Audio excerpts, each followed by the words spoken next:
சாதி இதெல்லாம் கிடையாது. எனவே அதனால் அங்கே நிர்வாண தீட்சை எடுத்தவங்க அந்தணர்கள் என்று சொல்லப்படுகிறார். அதனால் அதுக்கப்புறம் அவன் பேரையும் சொல்லக்கூடாது, அவரை தேசிகர்னு சொல்கிறோமா இல்லையா, அவர் அந்தணர். அதைத்தான் நமக்கு 12ஆம் நூற்பாவிலையும் சிவஞான முனிவர் அதை சொல்கிறார். அதனால் அந்தத்தை அனுபவவர் அந்தணர். அதனால் இந்த அழல் ஓம்பலைன்னா என்ன அப்படின்னா, அந்த அழலோம்பி செய்தால் அது பலனை அதிகரிக்குதுங்கிறார். இல்லைன்னா அந்த மந்திரங்களை 10 தடவை அதிகமாக சொல்லணுங்கிறார். அழல் ஓம்பாமல் செய்கிறத மாதிரி செய்தால் என்ன செய்யணும், அழல் ஓம்பி செய்கிறது போல் அதை மாதிரி ஒரு 10 மடங்கு அதிகமாக செய்யணும் என்று ஆகமங்கள் விதிச்சிருக்குது. நாம் அதை கடந்த வகுப்பில் இந்த அழல் ஓம்புவதனுடைய சிறப்புகளை பார்த்தோம். அதில் அந்த அது வந்து உலக சேமத்துக்காக செய்யப்படுவது அங்கே கோயிலில் செய்கிறது. நாம் ஆன்மார்த்த பூசையில் செய்தது நம்முடைய ஆன்ம அதுதான் அந்த ஹோமம் செய்ததுங்கிறது முதல்ல செய்ய வேண்டியது. அதுக்கப்புறம் தான் பூசை. அதனால் அதை வந்து 9ஆம் நூற்பாவில் முதல்ல குண்டநிலையில் அனலை ஓம்பி என்பான். அங்கே உள்ளேயும் செய்யணும், வெளியையும் செய்யணும். அதனால் அந்த அழலினுடைய 7 நாக்குகள் என்னது அப்படிங்கிறத பார்த்தோம். அது பெருமானுடைய அந்த திருமேனியாக அந்த அழலை நாம் கருதி கொள்கிறோம். அதை வந்து நமக்கு அவர் சொல்லுவார். அதாவது அந்த பெருமான் அழல் உருவாக இருக்கிறான். அது எப்படி இருக்கிறான்னா, அழல் தளிர்த்தார் போல, தளிர்த்த அழல். அழல் என்பது செடி கொடிகளெல்லாம் எரித்து சாம்பலாக்கிறது இல்லையா. ஆனால் அவர் என்ன சொல்கிறது, அழல் தளிர்த்தார் போல இருக்கிறானா அந்த பெருமான். அவனுடைய சடை அப்படி இருக்குதான், அந்த அழல் நீராகி சொரிந்தார் போல இருக்கான்.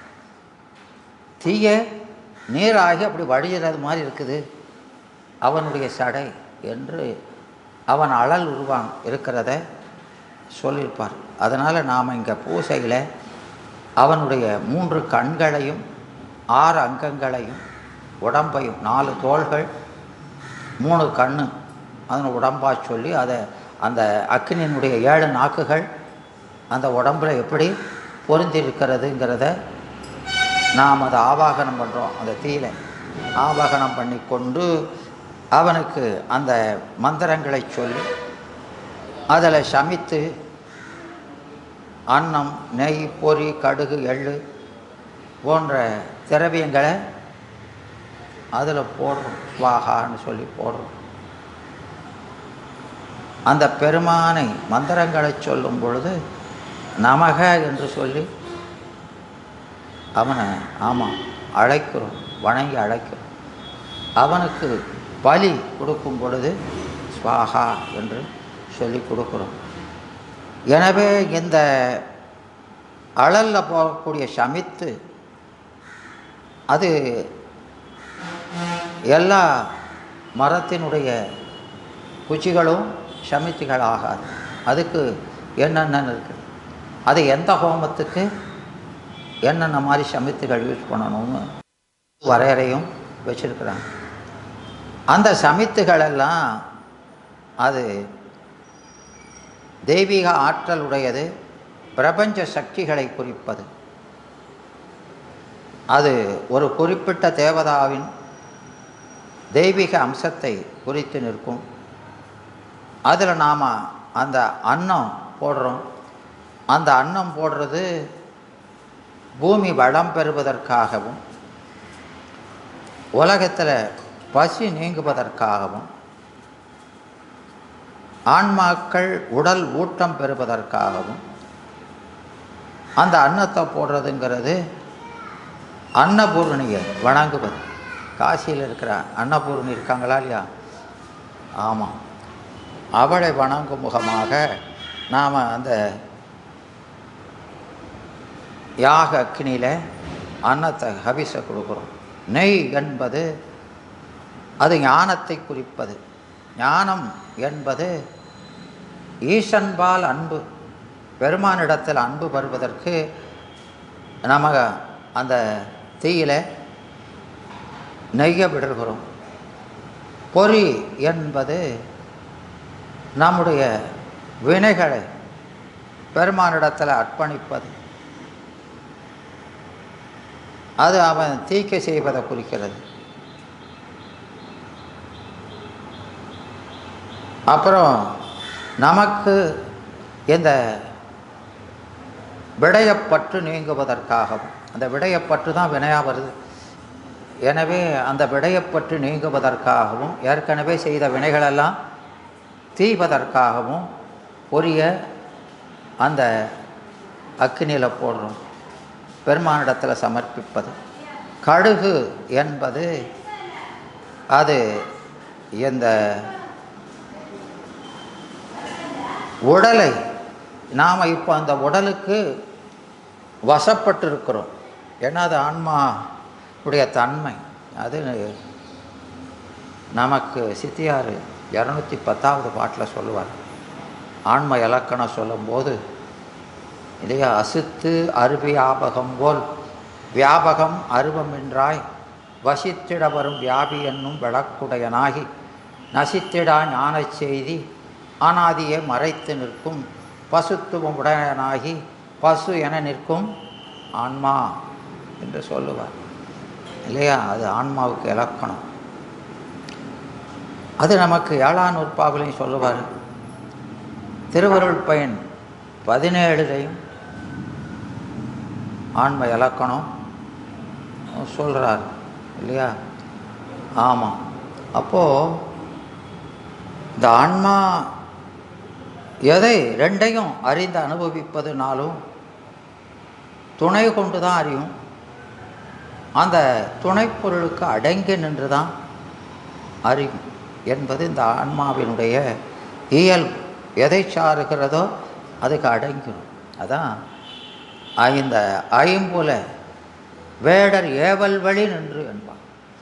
ஐம்புல வேடர் ஏவல் வழி நீ புலனை அடக்கி நிற்கலை, அதுக்கு அடங்கி நிற்கிறது.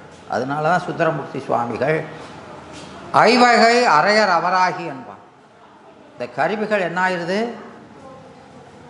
கருவிகள் கர்த்தாவாயிருது. நாம் அதுக்கு ஆமாம் பணி செய்கின்ற இருக்கிற கருவி போல் அடங்கி நிற்கிறோம். கருவி நமக்கு அடங்கி நிற்கணும், ஆனால் நாம் கருவிக்கு அடங்கி நிற்கிறோம். ஏன்னா அது நம்முடைய இயல்பு.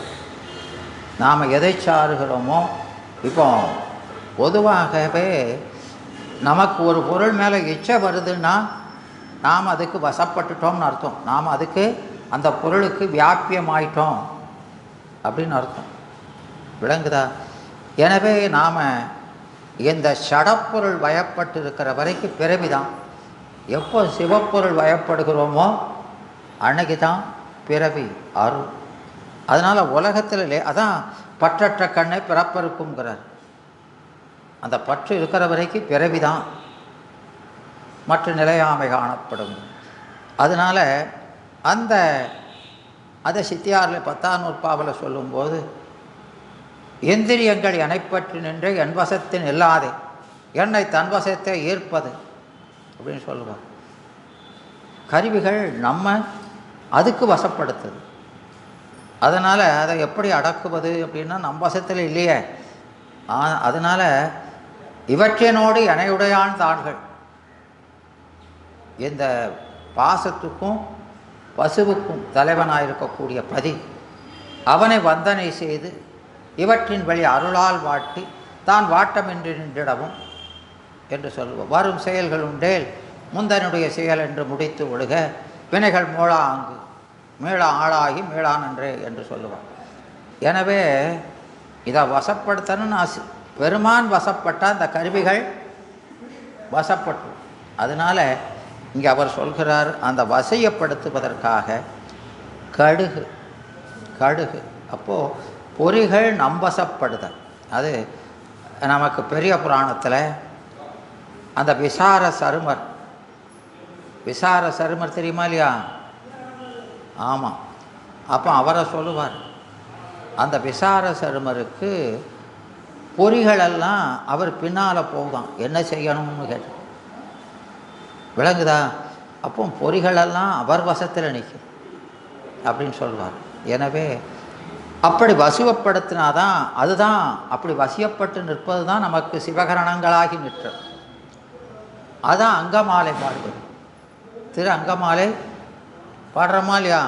அதுக்காக தான் பாடுறோம். அதனால் அதுக்காக நாம் அந்த கடுகை அந்த அக்கினியில் பெருமான் இடத்துல சமர்ப்பிக்கிறோம்.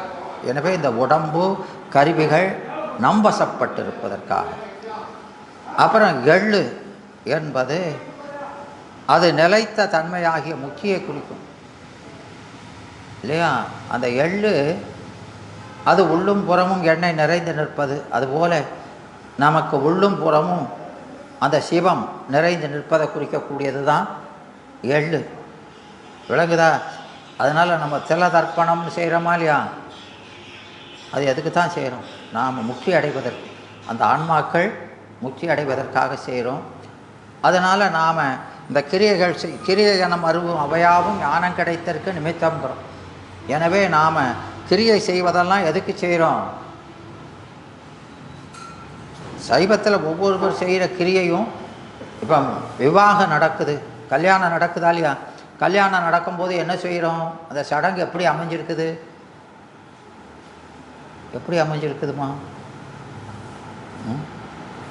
கல்யாணம் பண்ணுறாங்களா இல்லையா? ஆமாம். அதில் அப்போ பரமேஸ்வரன் பரமேஸ்வரியாக கருதி நாங்கள் 2 பேரும் சேர்ந்து அந்த ஞானம் பெறுவதற்கான தொழிலை 2 பேரும் செய்யணும் அப்படின்னு சொல்லி இந்த விரலில் பொன் மோதிரத்தை போடுறது, இது கண்மத்தை குறிக்கிறது விரல். விளங்குதா? அப்போது நாமெல்லாம் இந்த உலக வினை செய்யாமல் எல்லாரும் இந்த சிவபுண்ணியங்களை செய்து முக்கிய பெறுவதற்காக நாங்கள் 2 பேரும் இணைகிறோம் என்று சொல்லித்தான் அந்த கல்யாணத்தில் அந்த கிரியைகளை செய்கிறோம். அதனால் எல்லா கிரியையுமே, திருவிழாக்கள்லேருந்து எல்லா கிரியையுமே நமக்கு முக்கியை நோக்கி தான் எல்லாமே அமைஞ்சிருக்குது. அதனால் இந்த அழல் ஓம்புவதும் எதுக்காக செய்கிறோம்? முக்கியை நோக்கி. அதனால் இதெல்லாம் பெருமானிடத்தில் சமர்ப்பிப்பதா அங்கே சொல்கிறோம். அதை அவர்கள் அங்கே செய்கிறாங்க. அதில் அந்த குண்டத்தினுடைய கிழக்கு முதல் வடக்கு வர அந்த பூசையில் செய்கிற மாதிரி அந்த மகாதிக்குகளில் நாம் என்ன வைக்கிறோம்? பூசையில் ஆமாம், அந்த சிம்மாசனம் ஆரம்பிக்கிறோமா இல்லையா? 2வது ஆசனம். அந்த சிம்மாசனத்தில் அந்த புத்தியினுடைய 8 குணங்களை, தன்மம் அதன்மம் இல்லையா? அப்போ அந்த மகாதிக்குங்களில் அதன்மம் முதலான குணங்களை வைக்கிறோம், உபதிக்குகளில் தன்மம் முதலானதை வைக்கிறோம். அதே போல் இங்கே அந்த மகாதிக்குகளில் உருத்திரர், கிழக்க ருத்திரர், தெற்க மாதிரினா பிரேத பிதிர்கள் தெற்க. 3வது அந்த மேற்க கணங்கள், மேற்கு திசையில் கணங்கள், வடக்கு திசையில் யட்சர்கள். இப்படி 4 திக்கிலையும் 4 பேரை ஆவாகனம் பண்ணி கொண்டு, அப்புறம் உபதிக்குகளில் முதல்ல தென்கிழக்கில் கிரகங்கள் 9 கிரகங்களையும் தென்கிழக்கில் அங்கே ஆவாகனம் செய்து, அப்புறம் தென்மேற்கிற அசுரர்களையும் வடமேற்கில் ராட்சதர்களையும் வடகிழக்கில் அட்டமா நாகங்களையும் ஆவாகனம் பண்ணிக்கொண்டு அந்த ஈசான முதல் அக்கினி, அந்த மூலைகள், ஒவ்வொரு மூலைகளில் நட்சத்திரங்கள், ராசிகள், இதையெல்லாம் ஆவாகனம் செய்து கொண்டு நாம் அந்த அக்னி காரியத்தை செய்கிறோம். அதனால் இவைகளால் இந்த நட்சத்திரங்கள் ராசிக்குள் அடங்குவது தான் நட்சத்திரம். இதையெல்லாம் நாளும் கோளும் நம்ம இவர் பாடுறாரா இல்லையா, நல்ல நல்ல அவை நல்ல நல்லன்னு, அதை நாம் அந்த கிரியையில் செய்கிறோம். இந்த இவைகள்லாம் எனக்கு நல்லதையே செய்யட்டும் என்று சொல்லி பெருமானிடத்தில் வேண்டிக் கொண்டு நமக என்று சொல்லி அர்ச்சனை செய்து ஸ்வாகா என்று பலி கொடுத்து இவங்களெல்லாம் வணங்கி நாம் இந்த அக்னி காரியத்தை செய்து அதுக்கப்புறம் பூசணையை தொடங்குகிறோம். இப்படிப்பட்டவர்கள்லாம் வாழ்கின்ற பதி அப்படிங்கிறத, அந்த பதியினுடைய அது தெய்வீக வளம் இப்படி நடக்கிறதுனால அந்த பதி சிறந்த பதியாக இருக்குது அப்படின்னு சொல்கிறதுனால நமக்கு அந்த திருப்பெருந்துறையில் 300 அந்தணர்களை வடக்கிலிருந்து கொண்டு வந்து அவர்களை இந்த பூசை நடைபெறுவதற்காக அமர்த்தினான் என்று சொல்வாங்க. இப்போ இதில் பாடும்போது பெருமான் வருவதற்கும் போதே அந்த பதியில் அதெல்லாம் இருந்ததுங்கிறார் இல்லையா. நமக்கு அந்த சரித்திரத்தில் அதுக்கப்புறம் அந்த கொண்டாந்து வச்சதா இருக்குது இந்த 300 பேரை. ஆனால் இதில் என்ன சொல்கிறாரு, பெருமான் வரும் பொழுதே அந்த அந்தணர்களெல்லாம் அங்கே இருந்தாங்க என்று ஒரு தெய்வீக வளம்பதியில் வந்தார் என்று அவர் அங்கே வந்தார் அப்படின்னு சொல்லி அங்கே சொல்கிறாரு. தெய்வீக வளம்பதியில் வந்தார் என்று அங்கே ஒருமையில் சொல்கிறாரு. அது நம்ம அந்த குமரகுருபரர் சொன்னது போல இறைவனை, ஏன்னா இறைவன் எப்படி வராரு, ஒருவராவா வந்தார், எப்படிமா வந்தார், அவர் சிவகணங்களோட எப்படி அந்த திருவாரூரில் அந்த சுந்தரமூர்த்தி சுவாமிகளுக்காக அந்த பறவை நாச்சியார் வீட்டுக்கு போகும்போது அந்த திருவாரூரே கைலாயம் ஆகிட்டுதா இல்லையா, தேவகணங்கள்லாம் அவர் கூட இருந்தாங்க, வந்திருந்தாங்களா இல்லையா. ஆமாம், அதை கண்டு தான் அந்த அம்மா மறுட்டாங்க, என்ன அப்படி எல்லோரும் வந்திருக்காங்க விளங்குதா. அதுபோல் இப்போ இவர் எல்லாரோட வந்திருக்கிறாரு. அப்படி வந்திருந்தாலும் இவரை என்ன சொல்கிறாரு, ஒருவர் அப்படிங்கிறார்.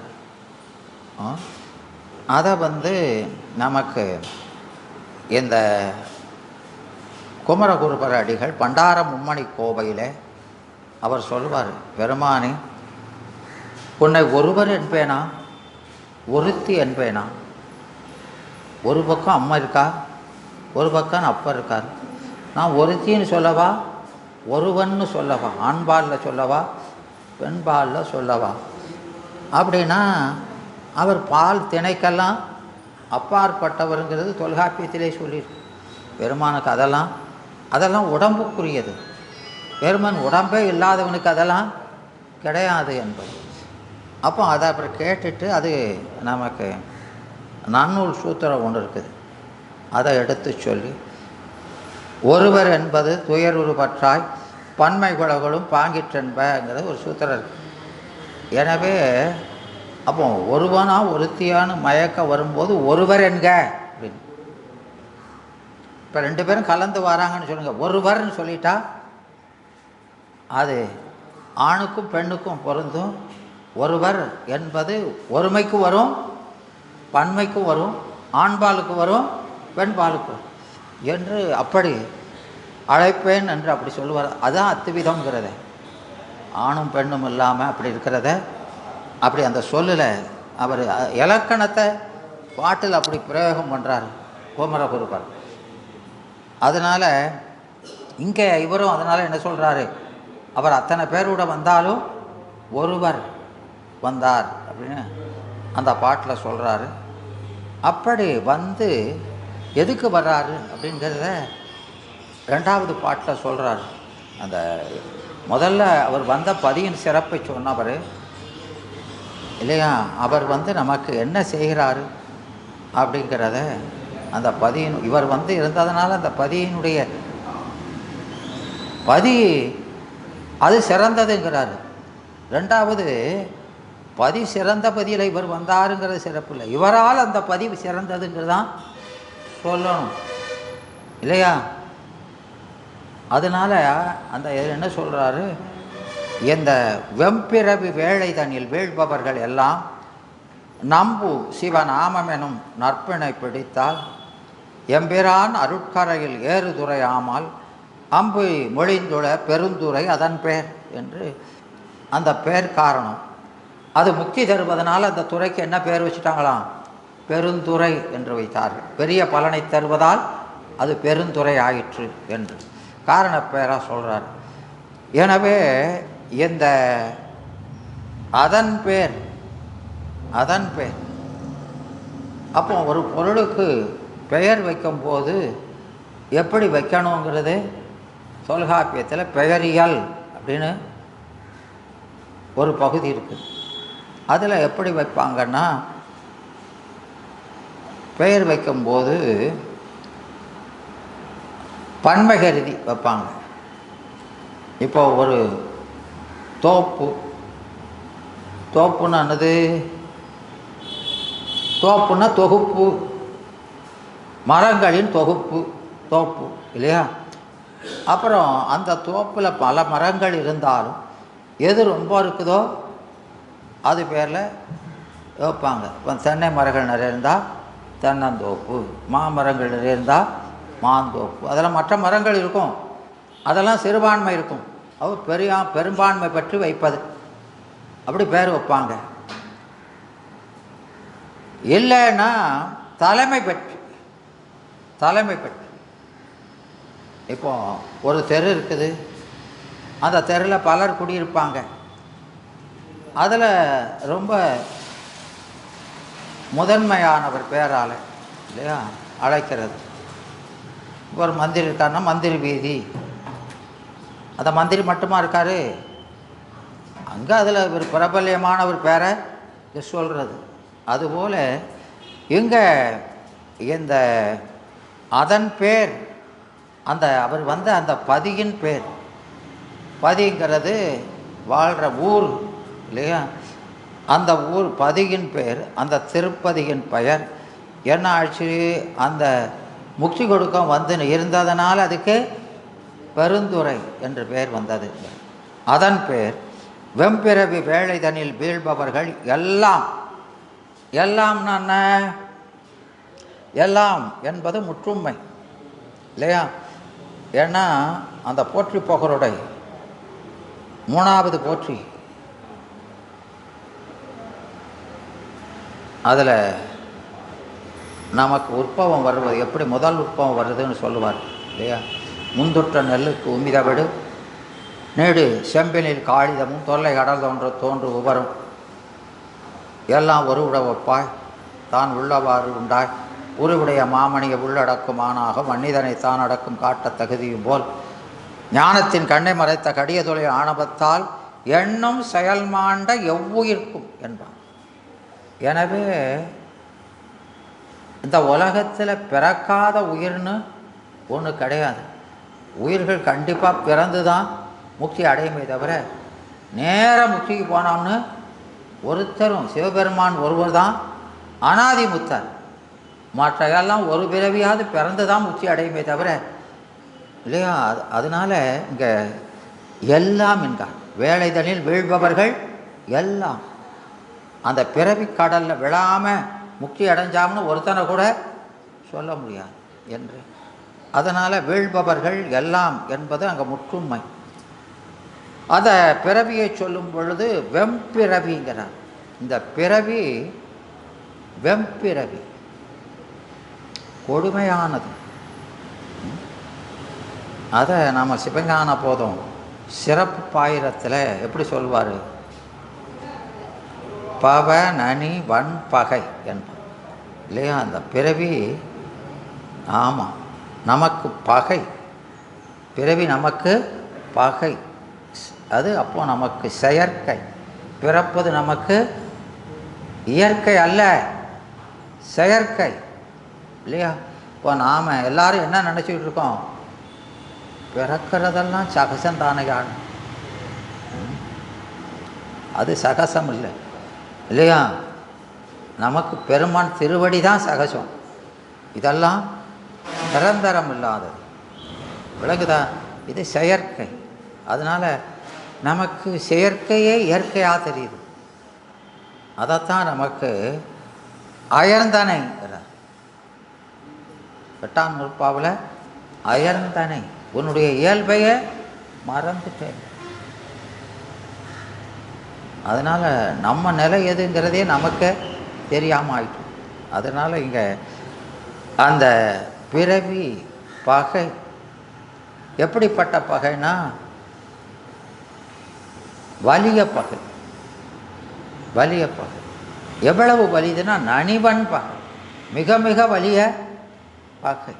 ஏன்னா அந்த பிறவிய கடல் என்பது கடத்திற்கு அருமை பற்றி கடல் என்றான். பிறவியை ஏன் கடலுங்கிறாங்கன்னா கடந்து, ஏன்னா நீந்தி கடக்கிறதுங்கிறது லேசான காரியம் இல்லை. அதனால் முதல்ல நீங்கள் சித்தியார் படித்தீங்கன்னா நமக்கு பிறவி கிடைக்கிறதே ஆமாம் கடலை கையால் நீந்தினது மாதிரி தாங்கிற. அதனால் இந்த பிறவியை கடக்கிறதும் பெரிய காரியம். அதனால் அதை கடல் என்றால் அது வன்கடல், துன்பான கடல். அதனால தான் நமக்கு அந்த இதில் சொல்லும்போது அன்றளவும் அளவொன்றில்லா இடராற்றும் உயிர் அந்தோ அருள் தெரிவது என்றுகிறார். எனவே நாம் இந்த பிறவியில் துன்பத்துக்கு மேலே துன்பந்தான் நமக்கு அனுபவம். அல்லலாம் பிறவி பெற்று அடிக்கடி உடல் எடுத்தே என்கிறார். அல்லலாம் பிறவி இல்லையா? அது நீங்கள் திருவாசகம் படிக்கும்போது முதல்ல அந்த பாயிரம் படிக்கிறீங்களா இல்லையா? என்ன படிக்கிறீங்க? தொல்லை எறும்பிறவி, எறும்பிறவி கடத்தற்கரிய பிறவி. அது தொல்லையே வந்த தொல்லையான பிறவி. அது எப்போ வந்தது? தொல்லையே வந்தது தொல்லையான பிறவி இல்லையா? அது ஒரு தடை, அது ஒரு தடை, வலிய தடை. அதிலிருந்து நீக்கணும் இல்லையா? அப்போ அந்த பிறவியை எவ்வளவு கொடியதாக சொல்கிறாங்க. எனவே அந்த வெம்பிறவி வேளை, அது வேளை என்பது கடல். அந்த கடலில் வீழ்பவர்கள். அதனால் அந்த பிறவியில் பிறந்தவங்களை கடலில் வீழ்பவர், வீழ்த்துதல்ங்கிறார். அதை நமக்கு அப்பர் சாமிகளும் சொல்லுவார். அப்பர் சாமிகள் அந்த முதல் பதிகத்திலே சொல்கிறார். அதெல்லாம் என்னத்தை சொல்கிறது? அந்த பெருமான் அவரை நினச்சாலே கண் கலங்கிடும். அப்படி அவர் சொல்கிறார், அந்த உற்றாயினவாறு விளக்கையில் அந்த பதிகத்தில் அவர் கொடுமை பல செய்தன நான் அறிய. ஏன்னா இந்த சூளை நோய் கொடுத்துருக்கீங்களே, இந்த சூளை நோய் எப்படி இருக்குது அப்படின்னா, இந்த உலகத்தில் நாம் பிறவி எடுத்திருக்கிறோம்னா நாம் செய்த வினைப்பயனை அனுபவிக்கிறதுக்கு எடுத்திருக்கிறோம். இங்கே ஒரு வினைக்கு ஒரு இன்பமோ ஒரு துன்பமோ தான் பயன் இல்லையா? இப்போ சொர்க்க நரகங்கள் அப்படி இல்லை. சொர்க்க நரகங்களில் தொகுத்து கொடுப்பாங்க. 10 தீவினையை சேர்ந்து ஒரே அனுபவமாக விளங்குதா? அதே மாதிரி சொர்க்கத்தில் போனால் 10 நல்வினைகளை தொகுத்து ஒரே இன்பமாக பேரின்பமாக கொடுக்கறது. இதுதான் அங்கே. அப்போ அதுக்கு பூதசார சரீரம், யாதனா சரீரம்னு அதுக்குள்ளே சரீரத்தை எடுக்கணும். ஆனால் இங்கே இந்த உலகத்தில் இந்த சரீரத்தில் வந்து ஒன்று ஒன்றா கொடுக்க சரீரத்தை எனக்கு கொடுத்துட்டு மொத்தமாக சேர்த்து கொடுக்கீங்களா, இது என்ன சாமிங்கிறார். அதான் கொடுமை பல. எனவே அந்த சூளை நோய் ஒரு குற்றத்துக்கு கொடுத்த தண்டனை மாதிரி தெரியலை, பல குற்றங்களை தொகுத்து கொடுத்த மாதிரி தாங்க முடியாது இருக்கிறதுங்கிறத அந்த பெருமான் அப்படி சொல்கிறார். எனவே எனக்கு இந்த பிறவியில் இங்கே மனுஷனாக பிறக்கிறதுக்கு கூட தகுதி இல்லைங்கிறார். அவருக்கு அந்த தகுதியை பிறவி எடுக்கிறதுக்கு கூட தகுதி இல்லையா. அதனால் அந்த பிறக்கிறதுக்கு அந்த காவலர்கள் கொஞ்சம் அயர்ந்த நேரத்தில் நான் அந்த பிறவிங்கிறதுக்குள்ளே விழுந்துட்டேங்கிறார். அப்படியெல்லாம் சொல்கிறாரு. அப்போ நம்மெல்லாம் என்னத்தை சொல்கிறது? அப்போது இதெல்லாம் சொல்கிறதுனால என்ன தெரியுதுன்னா, அந்த திருக்குறளில் சொன்ன மாதிரி நமக்கு துன்பம் வருவது இயற்கை. துன்பம்தான் வரும். ஏன்னா நாம் செஞ்சதெல்லாம் தீவனைகளைத்தான் செஞ்சுருக்கிறோம். அதனால் ஒரே துன்பமாக வருதேன்னு நினச்சி நம்ம கவலைப்பட்டு பிரயோஜனமே இல்லைங்க. இன்பம் வந்தால் தான் ஆச்சரியப்படணுங்க. எப்படி இன்பம் வந்ததுன்னு, துன்பம் வந்ததுன்னா சரியாக போகுதுன்னு அர்த்தம்ங்கிறார். விளங்குதாமா? ஏன்னா நமக்கு அறிவு விளங்காமல் இருக்குது. அறிவு விளங்காத நிலையில் தப்பு தான் செய்வோம். அப்போ அது துன்பந்தான். இந்த துன்பந்தான் நம்மளை புடம்போடுகின்ற தீங்கிறார் இல்லையா? நம்மளை குற்றமெல்லாம் நீங்கிறதுக்கு. ஆமாம். அதனால் அந்த பெருமானை நாம் எந்த துன்பம் வந்தாலும் ஆமாம் தளர விட்டுறக்கூடாது. இன்னும் சிக்கன்னு பிடிக்கணுமே தவிர ஐயோ இப்படியெல்லாம் கொடுக்கறானே அப்படின்னு விட்டால் ரொம்ப கஷ்டம். அதனால் இந்த வெண்பிறவி வேள்பவர்கள் எல்லாம் என்கிற அந்த பிறவி ரொம்ப கொடுமையானதுங்கிறார். அவர்கள் நம்பு சிவநாமம் எனும் நற்புணை. அந்த சிவநாமம், சிவம் வேண்டாம், சிவநாமம் இல்லையா? ஐந்தெழுத்தின் புனை பிடித்து கிடக்கின்றேனே சொல்கிறாரா இல்லையா? எனக்கு நின்னர் சிறந்தன நின் நாமம்ங்கிறார். எனவே பெருமானை காட்டிலும் உன்னுடைய நாமம் சிறந்தது. அதனால் அந்த சிவநாமம் என்னும் நற்புணை பிடித்தால்ங்கிறார். லேசில் பிடிக்க மாட்டான். இந்த நாமத்தை ஆமாம் சதா சர்வகாலமும். அதான் அந்த ஐந்தெழுத்து பதிகத்தை எல்லாரும் சொல்கிறாங்கன்னா என்ன அர்த்தம்? ரொம்ப ரொம்ப முக்கியம்னு தான். அவர் சொல்லியிருக்கிறார, நம்ம எதுக்கு சொல்லணும் அப்படின்னு நினைக்கல. 3 பேரும் சொல்கிறாங்கன்னா ஆமாம் அது ரொம்ப ரொம்ப முக்கியம். அது அந்த 5 எழுத்து. வேதமும் அதைத்தான் சொல்லுது. அந்த 5 எழுத்துங்கிறது அப்படி ஒப்பற்ற ஒன்று. அது மெய்ஞானிகள் நம்புகின்ற இதுதான் நமக்கு பற்றுக்கோடுன்னு நாம் நம்புறதில்லை. மெய்ஞானிகளே அதைத்தான் பற்றுக்கோடாக கொண்டு உறுதி அடைகிறாங்க. அதனால தான் அந்த உண்மை விளக்கம் என்ன சொல்லுது? நாதன் நாமம் ஏதுங்கிற இல்லையா? ஆமாம், அதுதான் நமக்கு அந்த சாதனை செய்வதற்கு அவன் கொடுத்துருக்கிற சாதனம்.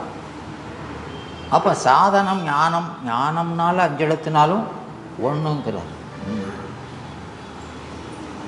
அதனால் நம்பு சிவநாமம் எனும் நற்பிணை அதை பிடிச்சா அந்த கரையில் கொண்டு சேர்த்துரும். அந்த முக்தி கரை எம்பரன் அருட்கரையில் ஏறுதுறை ஆமாறு. அந்த சிவபெருமானுடைய திருவருளால் வருகின்ற அந்த முக்தி கரையில் அவர் ஏறுமிடமாயிருக்கும். அந்த ஏதுவினால் அம்புவி மொழிந்துள பெருந்துரை அதன் பேர். அப்படி பெருமானுடைய இந்த சிவநாமம் என்ற புனையை பிடித்து கொண்டு நாம் கரை ஏறுறது. அந்த கரைக்கு பேர் தான் பெருந்துறை. அதான் முக்திக்கரை என்கிற. அதுக்கு பேர் பெருந்துறை. அந்த முக்திக்கரைக்கு பேர் தான் பெருந்துறை என்று அம்புவி மொழிந்துள்ள. இந்த புவி என்கிறது இந்த நமக்கு அந்த சித்தியாரில் சொல்கிறது மாதிரி இல்லையா? அப்போது நாம் ஒழுக்கம்னா என்னது? ஒழுக்கம் ஒழுகுவது, ஒழுகுவது, பின்பற்றுவது இல்லையா? அப்போ அந்த ஒழுக்கம் என்பது என்னன்னா, ஒழுக்கம் என்பது உலகோர் சொல்படி நிற்பது இல்லையா? உலகத்தோடு ஒட்ட ஒழுகல். பலகற்றும் கல்லார் அறிவிலாதார். அப்போ உலகத்தோடு ஒட்ட ஒழுகுதல் ஒழுக்கம். அப்போ உலகம்ங்கிறது என்னது? உலகம்னு இந்த உலகத்தில் உள்ள மக்கள். இந்த உலகத்தில் உள்ள மக்கள்னால் உங்களையும் எங்களையும் சொல்லலை. உயர்ந்தோர் மேற்று. இந்த உலகம் என்பது உயர்ந்தோர் மேற்று. யாருக்காக இந்த உலகம் நிலை பெறுகிறதோ அவரை குறிக்கிறது. அப்போ நம்ம குறிக்கலை. இந்த உலகம் என்பது உயர்ந்தோர் ஞானிகளை குறிக்கிறது. அப்போ அவர்கள் சொன்ன வழியில் ஒழுகுவது தான் ஒழுக்கம் என்கிறார். எனவே அப்படி அம்புவி மொழிந்துளை அப்படின்னா ஞானிகள் சொல்கிறார்கள். இந்த அஞ்செழுத்தை சொன்னால் நாம் போய் ஏறுற கரைக்கு பேர் தான் பெருந்துறை என்று நான் சொல்லலை, ஞானிகள் சொல்லியிருக்கிறாங்க என்று சொல்கிறார். எனவே அந்த பஞ்ச அக்கரமும் பஞ்சமலம் தீர்க்கும் பஞ்சக்கரம் என்கிறார். எனவே அது நமக்கு தஞ்சக்கரம், பெருமானுடைய தஞ்சம் என்ற கரம், தஞ்சக்கரம். அந்த பஞ்சக்கரம் பெருமானுடைய தஞ்சக்கரம் என்கிறார். விளங்குதா? அதுதான் நமக்கு தஞ்சம் என்று பற்றுகிற கரம் என்று சொல்கிறார். அதனால் அந்த பெருமானை தீர்த்தன் ஆர்த்த பிறவி துயர்கட நாம் ஆர்த்து இல்லையா? ஆர்த்த பிறவி பெருமானால் நமக்கு கொடுக்கப்பட்ட பிறவி. தனு கரண புவனா போகங்களை அவன் நம்மோட பொறுத்துகிறான். அதனால் ஆர்த்த பிறவி. அவன் நம்ம அந்த மாயையோடு கூட்டினாலும் நாம் யாராக்கணும்? அந்த மாயையை ஆர்த்து நிற்கப்படாது. நாம் யாராடணுமா? பெருமானை ஆர்த்தவனை பிறவிக்கட நாம் ஆர்த்து. ஆமாம், ஆடும். அவன் ஆடும் தீர்த்தன். அவன்தான் தீர்த்தன், நம்முடைய குற்றங்களை தீர்ப்பவன் இல்லையா? அதுக்கு தான் அவன் ஆடுறான். அவன் ஆடுற யார்? நம்முடைய அந்த ஆமாம் அது அந்த ஐந்தொழில் நடனம் சொல்கிறோமா இல்லையா? அதனால் அவன் ஆடுகிறான் தீர்ப்பதற்கு. நாம் தீர்த்த நீர் ஆடுகிறோம், அவன் ஆட்டு வைக்கிறான்ங்கிறார். தீர்த்தமா ஆட்டு வைக்கிறானா, நாம் ஆடுகிறோம். புரியுதாமா? அவன் நம்ம கழுவுபவன், நாம் கழுவப்படுபவன். அதனால் தீர்த்தம் ஆடும் பொழுது நாம் அவனை ஆர்த்து நிற்கணும். ஆட்டுகிறவனை நாம் ஆர்த்து நிற்கணும். அதனால தான் நாம் பெருமான கோயிலில் அபிஷேகம் பண்ணுறோமா இல்லையா? அதான் தீர்த்தம் ஆட்டு. நம்முடைய அழுக்கு நீங்குவதற்காக நாம் ஆட்டுகிறோம். தங்கள் மலம் கழுவுவார் வந்து சார்தலினார் இல்லையா? தீர்த்தமாட வந்து சார்கிறோம். யார? அந்த தீர்த்தனை இல்லையா? அது அந்த மடு எப்படி இருக்குங்கிறாரு? எம்பிராட்டியும் எங்கோனும் போன்று செய்த பொங்கு மடு. அது யார்? அம்மையும் அப்பனுமா இருக்குது இல்லையா? அது என்னது? அப்படி அம்மை அப்பர் போல் அந்த மடு இருக்குதுங்கிறாரு இல்லையா? அது அந்த மடுவில் செந்தாமரையும் இல்லையா? செந்தாமரையும் அதில் அந்த செங்கழிநீர் பூக்களும் அந்த மடுவில் இருக்குங்கிறார்.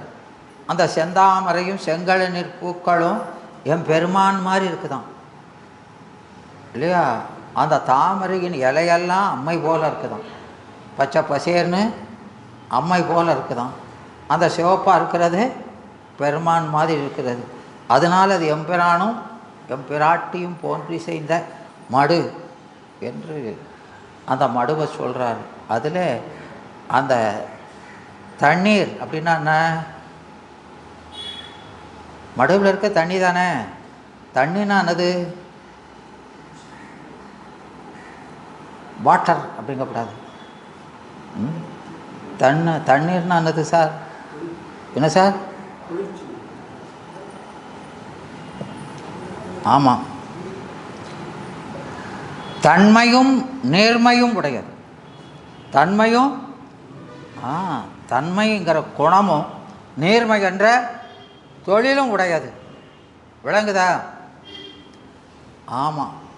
அதனால் பெருமான் தன்மை இல்லையா? பெருமாட்டு நேர்மை. கழுவுகிற ஆளாவா இவன்? குளிர்ச்சியாக நமக்கு இன்பம் கொடுக்குறானா இல்லையா? தன்னிலெல்லாம் பதின்னு படி சொல்லலாமா? அங்கே தன்மைங்கிறது என்னது? இன்பத்தின் மேற்று. அவனை தன்மைங்கிறாராம், அவளை நீர்மை. தன்மையும் நீர்மையும் உடையதால் தண்ணீர் நீர். தன்மையும் நீர்மையும் உடையது தண்ணீர். குணமும் தொழிலும் உடையதுன்னு சொல்லணும். விளங்குதா? அப்போ அவன் கருணையினால் என்ன நினைக்கிறானோ அதை செய்பவள் அம்மை.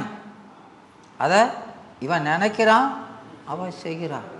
அவள் கழுவுறான், இவன் நினைக்கிறான். விளங்குதாம்மா? அதனால அவனை நாம் ஆர்த்தாடணும். நம்முடைய குற்றங்களெல்லாம் நீங்கள் ஆர்த்தாடும் தீர்த்தன். அவன் தில்லை சிற்றம்பலத்தே தீயாடும் கூத்தன் இல்லையா? அதனால் அந்த மாற்றம் விளவாகிலும் சொல்லுவன் மக்கள் தோற்றக்குழி தோற்றுவிப்பாய் கோல் என்று எண்ணம் ஆற்றங்கரை வாழ் மரம் போல அஞ்சுகின்றேன் என்று அந்த நாற்றம் சுவை ஒளியால் ஆகிய நம்பி என்று அந்த பெருமானை சொல்லுவார். எனவே அவன் நம்பினா அழகன், நம்பத்தகுந்தவன். நம்பா என்றும் நக்கா என்றும் அப்படி சொல்கிறாரா இல்லையா? எனவே அந்த ஐம்புல வெள்ளம் வரும்போது அந்த ஐம்புலன்கள் வெள்ளம் போல வருது. வரும் பொழுது ஆற்றங்கரை மரம் போல் அஞ்சுகின்றேன்.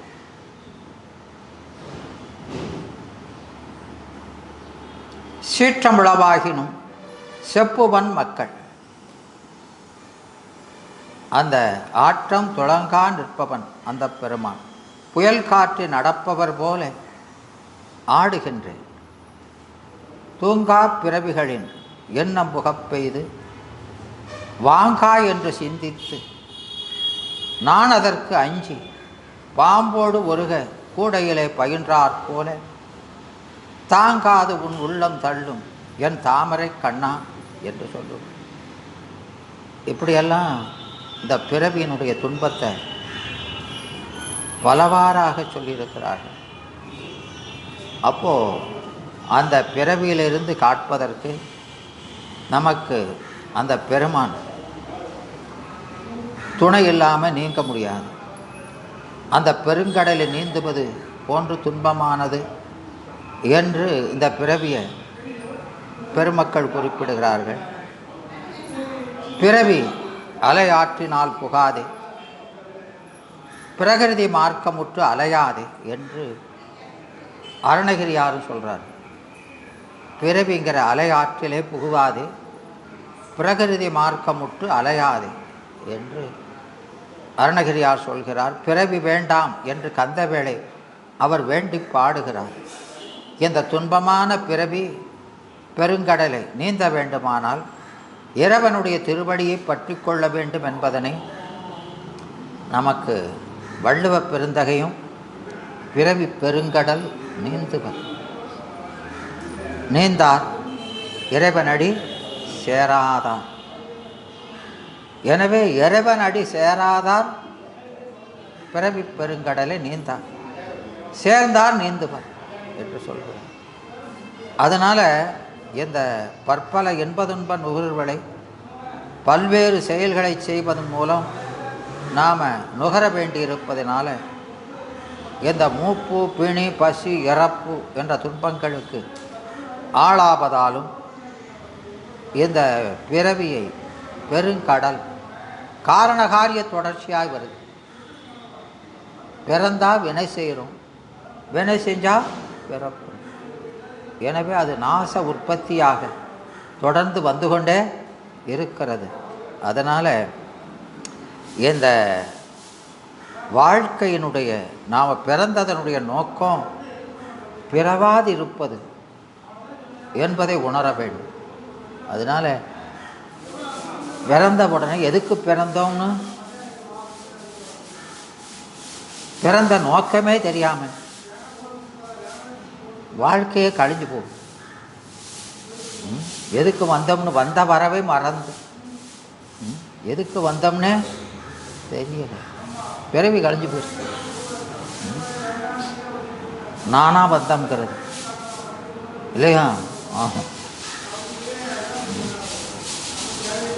அதனால் இந்த முடிவில்லாத இன்பம் தரக்கூடிய பெருமானின் திருவடியை நிலையான இன்பம் தீர்த்து கொண்டிருப்பது,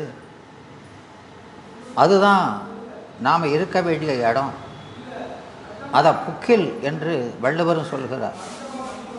அதுக்கு போகிறதுக்கான வழியை செய்யணும். நாம் ஒரு ஊருக்கு போகிறதுன்னா இங்கேருந்து சென்னைக்கு போகிறோம். நீங்கள் தான் அடிக்கடி அங்கே போயிருந்தீங்களே. இப்போ சென்னைக்கு போகிறோம்னா போகிறதுக்கு 2 நாள் 3 நாளைக்கு முன்னாலேயே எல்லா சாமான்களையும் எடுத்து பேக் பண்ணுறோம். போயிட்டு 1 வாரமோ இல்லை 1 மாதமோ கழித்து திரும்பி இங்கே தான் வரப்போகிறோம் இல்லையா? ஆனால் வாராத வழி பெருமான் திருவடி என்பதே திரும்பி வாராத வழி. அதுக்கு போகணுமே, நம்ம என்னெல்லாம் எடுத்து வைக்கணும்னு எடுத்து வைக்கிறதே இல்லை இல்லையா? ஆமாம். அதனால் அதுக்கு வேண்டியது சிவபுண்ணியங்கள் தான். பெருமானை அடையணும்னா அதுக்கு என்ன வேணும்? சிவபுண்ணியம்தான். அதான் தவம் செய்தார் தன் கருமம் செய்தார். அதனால் அந்த பிறவி துன்பம் நீங்குவதற்காக தாண்டக வேந்தர் அவர் ஒரு வழியை சொல்கிறார். அன்னம் பாலிக்கும், என் அன்பு ஆலிக்க அன்னம் பாலிக்கும். என் அன்பு ஆலித்தால் அன்னம் பாலிக்கும். அன்னம்ங்கிறது முச்சி இல்லையா? அப்போ நாம் அன்பினாலே என் பண்பு ஆலித்தால், பாலித்தன்கிறது வளர்ந்தால் அன்னம் பாலிக்கும். அது எங்கள் தில்லை சிற்றம்பலம். அது பொன்னம் பாலிக்குங்கிறது ஞானத்தை பாலிக்கும். அன்னம்ங்கிறது முச்சி, பொன்னம்ங்கிறது ஞானம். ஞானமும் வீடும் அருளுவான் என்கிறது. அதனால் அது என் அன்பு ஆலிக்குமாறு கண்டு என்புரை பாலிக்குமோ என்னும் பிறவிகள் என்று சொல்கிறது. எனவே நமக்கு அந்த பெருமானுடைய திருவடியை பற்றி இன்பமாய் இருப்பது தான் நம்முடைய இயல்பு. அதனால் இந்த பிறவி துயர் தீர்வதற்கு பெருமானின் தொண்டராகி சிவத்தொண்டு செய்தால் பெருமானிடத்தில் அன்பு பெருகும் என்கிறார். அதனால் அங்கே ஒவ்வொரு நாளும் தவறாது நம்முடைய இல்லத்திலும் ஆலயத்திலும் இறைவனை நன்றியினால் வழிபாடு செய்தல். வழிபாடு என்பதெல்லாம் நன்றி கடன்கிறார். நாம் அவனுக்கு செய்யக்கூடிய நன்றி கடன். அந்த நன்றி கடன் செய்தால் நமக்கு உய்வுண்டு, இல்லைன்னா உய்தி இல்லை. அது நன்றி கொன்றவராகி உய்தி இல்லாமல் போகிறோங்கிறார். எனவே வினைக்கு இனமாகும் தனத்தினர் வேள் அன்பினுக்கு எதிராகும் வெளிமாதல். என்று நமக்கு அருணகிரியார் சொல்லுவார். வினைக்கு இனமாகும் தனத்தினர் வேளம் பிணிக்கு எதிராகும் வெளிமாதன். பெண்களுடைய கூட்டுறவு வினைக்கு இனம், வினையை பெருக்குவதற்கு அவங்கெல்லாம் கூட்டாளிகளுங்கிறார். அதனால் வேள் அன்பினுக்கு எதிராகும், அது காமனுடைய அம்புக்கு இலக்காகி மேல மேல கருவிலே புகுவதற்கு காரணமாயிருக்கிறார். அதனால் நாம் அந்த செவ்வேளை பற்ற வேண்டும், இருவேளையும் செவ்வேளை பற்ற வேண்டுங்கிறார்.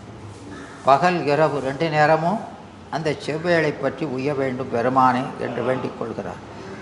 அதனால் இந்த பிறவியிலிருந்து நீக்கணும்னா யார் பிறவி கொடுத்தாரோ, ஆமாம், யார் வீழ்த்தினாரோ அவர் தான் நம்ம அதிலிருந்து விடுவிக்கவும் செய்ய வேண்டும் என்கிறார். அதனால் இந்த அப்பர் சாமியுடைய தேவாரத்தில் கூட அவர் சொல்கிறார். அந்த பெருமான் திருவாசகத்தில் நாம் பிறவி எதற்காக எடுக்கிறோம்? ஆர்த்த பிறவி இல்லையா? வானவர்கள் வாழ்த்துவதும் தாம் வாழ்வான் இல்லையா? அப்போது அவர்கள் பெருமானை வாழ்த்துவதெல்லாம் தமக்கு அந்த இன்ப வாழ்வு நீடிக்கணுங்கிறதுக்காக அவங்க வாழ்த்துறாங்க. ஆனால் நான் எதுக்காக வாழ்த்துறேங்கிறாரு? இந்த பிறவி அறுவதற்காக, நாம் அந்த பிறவியிலிருந்து விடுபடுவதற்காக பெருமானை வணங்குகிறோம் அப்படின்னு அவர் சொல்கிறார். எனவே தாழ்த்துவதும் மனம் நின்பால் தாழ்த்துவதும் தாம் உயர்ந்து தம்மை எல்லாரும் தொழ வேண்டி இல்லையா? அதனால் சூழ்த்து மதுகரம் முரலும் தாரோயே நாயடியன் பால்த்த பிறப்பு அறுத்திடுவான் யானும் உன்னை வேண்டுவனை பரவுவனேங்கிறார். ஏன்னா இப்போ நாம் பெருமானை வழிபடுவதற்கு உடைய நோக்கமே வேறு. நமக்கெல்லாம் ஒரே குறிக்கோள் என்ன இருக்கணும்? பிறவி அறுப்பீர்கள்ங்கிறார் இல்லையா? அதனால் அந்த பெருமானிடத்தில் நாம் வேண்டுவது வேறு எதுவுமே வேண்டக்கூடாது. எதை வாங்கணும்? திருவடியை ஒன்று தான் வேண்டணுமே தவிர வேறு எல்லாமே பிறவியை தருவது. அப்போ பெருமானிடத்தில் வேண்டும்போது கூட நாம் எதை வேண்டணும்னே தெரிய மாட்டேங்குது. பொன்னும் பொருளையும் உடல் நலத்தையும் இப்படியெல்லாம் வாங்குகிறோம். இதெல்லாம் உடல் நலம் வந்தால் பழையபடி வராதுன்னு சொல்ல முடியுமா?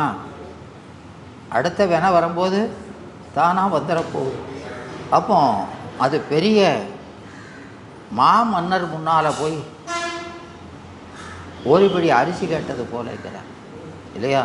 பெருமான்கிட்ட கேட்கறது பெருசாக கேட்கணுமா இல்லையா? அப்போ அந்த பிறவி அறுப்பதை கேட்கணும். அதனால் மற்ற எதுவுமே நாம் கேட்கக்கூடாதுங்கிறார். அதனால் மாகேள் நல்லாய் என்றாற்று சான்றவர் நோக்கார்கோள் நொய்யதோர் கிளை யாக்கைக்கோர் ஈச்சிறகன்ன தோல் அறினும் வேண்டுமே காக்கை கடிபதோர் கோல் என்று நாலடியார் சொல்லுவார். இந்த உடம்பின் இழிவை இல்லையா? இதில் ஒரு ஈச்சிறகு போல கொஞ்சம் தோல் உறிஞ்சால் கூட அதில் ஈக்கள் உட்கார்ந்து துன்புறுத்துது இல்லையா? அப்போ அதை விரட்டதுக்கு என்ன வேண்டியிருக்குது? ஒரு கோல் வேண்டியிருக்கு. அதனால் அந்த உடம்பு நிலையில்லாதது, எப்போதும் அது துன்பையே உருவானது. அதனால் இந்த உடம்பு சுகத்தை நாடி உயிர் சுகத்தை இழக்காதீங்க. அதை நமக்கு அந்த மகாலிங்க பெருமான் அந்த பட்டணத்தாருக்கு இல்லையா? மருதவாணனாக வந்து அதை எல்லாருக்கும் உபதேசிக்கும் முகமாக தான் சொன்னார். எவ்வளோ பற்றாராதவருக்கும் அந்த காதற்ற ஊசியும் வாராதுகான் கடைவழிக்கு என்று அதை சொன்ன உடனே அவர் உடனே துறந்தார். அதனால் வாதுற்ற துன்புயர் அண்ணாமலையர் மலர்பதத்தை போதுற்ற எப்பொழுதும் புகழு நெஞ்சே எந்த பூதலத்தில் தீதுற்ற செல்வமென் தேடி புதைத்த திரவியம் என் காதற்ற ஊசியும் வாராதுகான் கடைவழிக்கு என்று சொன்ன உடனே அவர் இதுவரைக்கு பெருமானே உனக்கு பிள்ளையாக வந்திருக்காருன்னு தெரிஞ்சும் கூட அவருக்கு செல்வத்தில் இருக்கிற பற்று போகலை. அவர் நீங்கினதுக்கப்புறம்தான் போகுதுங்கிறார். விளங்குதா? அதனால் ஒடுங்கும் பிணவி பிணி பிறவி கேடின்றவை உடைத்தையாத வாழ்க்கை ஒழிய தவம். இது ஒழியன்னா என்ன செய்யணும்? தவம்தான் செய்யணும். ஊன்றும் பிணி பிறவி கேடின்றவை உடைத்தாய வாழ்க்கை ஒழிய தவம் என்கிறார். மருந்து அவன் வானவர் தானவர்க்கும் பெருந்தகை பிறவினோடு இரவு உருமாறு அறுப்பவன். பிறவிய பிறப்பிறப்ப அறுக்கிறவன் வந்தான். பிறவி அறுப்பீர்கள் அரவன் ஆரூரை மறவாது ஏத்துவின் துறவி ஆகுமே என்றெல்லாம் நமக்கு இந்த பிறவி அறுக்கிறது தான் பிறந்ததனுடைய நோக்கம் என்று எல்லாரும் சொல்லியிருக்கிறாங்க. எனவே இந்த பிறவியும் பிணியும் பிறப்பறுப்பான் பெருமான் பெருங்காட்டில் துணியின் உடைதாழச் சுடரேந்தி ஆடுவான் அணியும் புலலானை அணி ஆப்ப நூறானை பணியும் அணைமுடையார் வினைப்பற்று அறுப்பார் என்று ஞானசம்பந்த பெருமானும் சொல்கிறார். எனவே அந்த இறைவனுடைய பலதரப்பட்ட குணங்கள் எல்லாவற்றையும் முற்ற எடுத்து கூறி வாழ்த்த வேண்டும். பெருமானே நாம் வாயே வாழ்த்து கண்டாயின் இல்லையா? பெருமானை நினைத்து நினைத்து வாழ்த்துதல். அப்போது அந்த வாழ்த்துதல் இயலாத தொண்டனை முன்னம் அந்த திருப்பாட்டில் கூறியவர் இங்கே அந்த வாழ்த்துதல் நம்முடைய கடமை. அதுவும் தேவபோக முதலியவற்றை கருதாமல் இந்த பெருமான் திருவடி ஒன்றிலேயே அன்பு கொண்டு வேறு எதில் பற்று வச்சாலும் அது என்ன வந்துடும்? பிறகு வந்துடும். பெருமான்கிட்ட தான் கேட்கும். பெருமான்ட்டு கேட்கும் போதும் ஆமாம் எதையாவது வேண்டும்னு கேட்டாச்சுன்னா வேண்டுங்கால் வேண்டும் பிறவாமை. பெருமான்கிட்ட போய் வேண்டனா என்ன கேட்கணுங்கிறாரு? பிறவாமை. அந்த ஆமையை கேட்டால் கொடுப்பாரா? கொடுக்க மாட்டாருங்கிறாரு. நீங்கள் பிறவாமையை கேட்டாலும் அவரே கொடுக்க மாட்டார். அப்புறம் நீங்கள் கேட்கணும்னா அதை கேளுங்க, ஆனால் அவர் கொடுக்க மாட்டார். அப்புறம் பலகாலம் பெருமான்கிட்ட போய் போய் கேட்குறோம், கேட்டால் அவர் கொடுத்த பாடில்லை. விளங்குதா? அப்புறம் சலிச்சு போய் பெருமான்கிட்ட போய் என்னன்னு கேட்டால் என்னைக்கு ஒன்றும் வேண்டாம், ஒன்றுமே வேண்டாம்னு என்னைக்கு சொன்னையோ அன்னைக்கு பிறவாமல் வந்துடுங்க. விளங்குதா? இது வேணும் அது வேணும்னு கேட்குற வரைக்கும் பிறவி போகாது. ஒன்றும் வேண்டாம்னு என்னைக்கு சொன்னையோ அன்னைக்கு பிறவி அறந்துடுங்க. விளக்குதாம்மா? அப்போது அதான் மற்றுப்பற்று எனக்கென்று நின் பாதமே திருப்பாதமே, அது ஒன்று தான் திரு இல்லையா? அந்த பாதமே அப்படின்னு அது தேற்றகாரத்தை சொல்கிறார். அதுதான் பொருள் இல்லையா? மற்ற எல்லாமே மருள் தான். மற்ற எல்லாம் இறைவனை தவிர மற்ற எல்லாமே மருள்.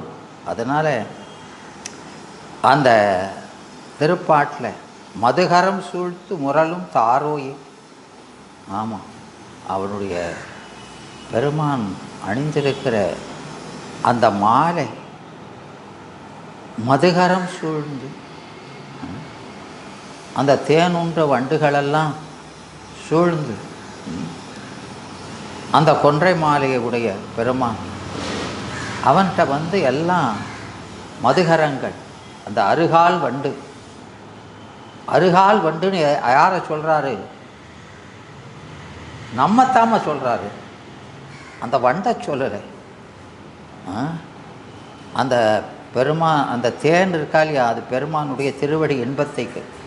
அருகால் வண்டுனா அருகாலமும் அவனை முரல்தல் புகழ்தல் இல்லையா? ஆமாம், அப்படிப்பட்ட மாலையை அணிந்த பெருமான் தாரோயை வானவர்கள் வாழ்த்துவது தாம் வாழ்வான். அந்த வானவர்கள் பெருமானை வாழ்த்துவதெல்லாம் அந்த வானலோக வாழ்வு இல்லையா? அந்த இந்திரலோகத்தில் இருக்கிறாங்களே அந்த வாழ்வு. ஆமாம், அது இமைப்பளவில் மீழ்வர்னு சித்தியார் சொல்லுது. அது ரொம்ப நீளமாக கிடைக்கணுங்கிறதுக்காக அவங்கெல்லாம் பெருமானை வாழ்த்துகிறார்கள். அவங்களுக்கெல்லாம் அந்த துன்பம் போகுமா? போகாது. ஏன்னா அந்த தேவலோக இன்பத்தை எல்லாம் ஆமாம் வேம்பன வெறுத்தன விண்ணவர் அமுதமே.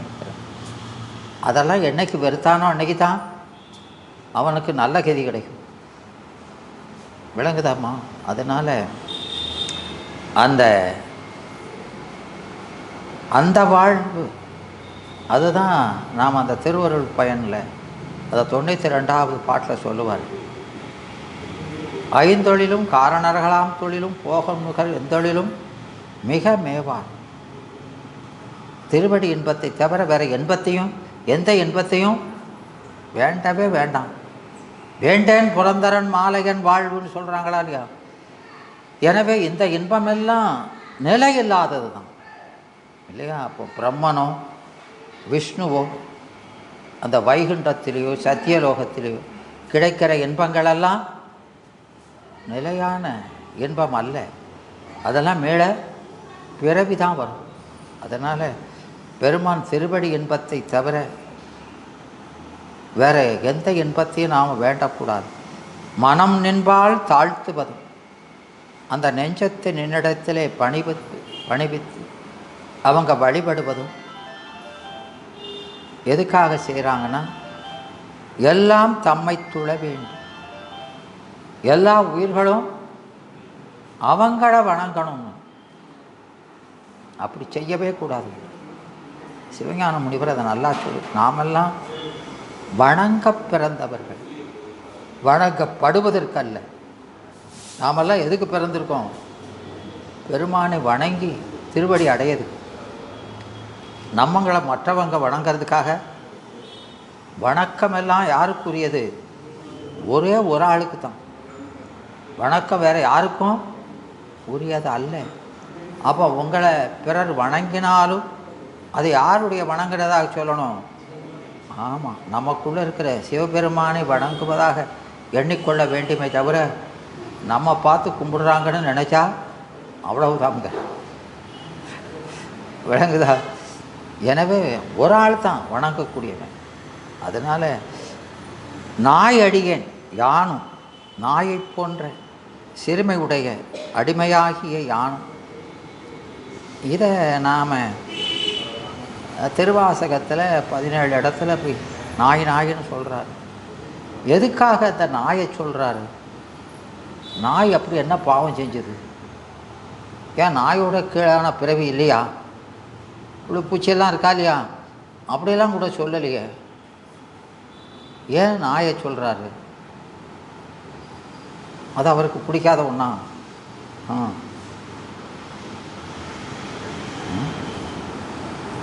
அப்படின்னு ஒரு சந்தேகமாக வரலையா? அதெல்லாம் சந்தேகம்லாம் நிறைய வருது.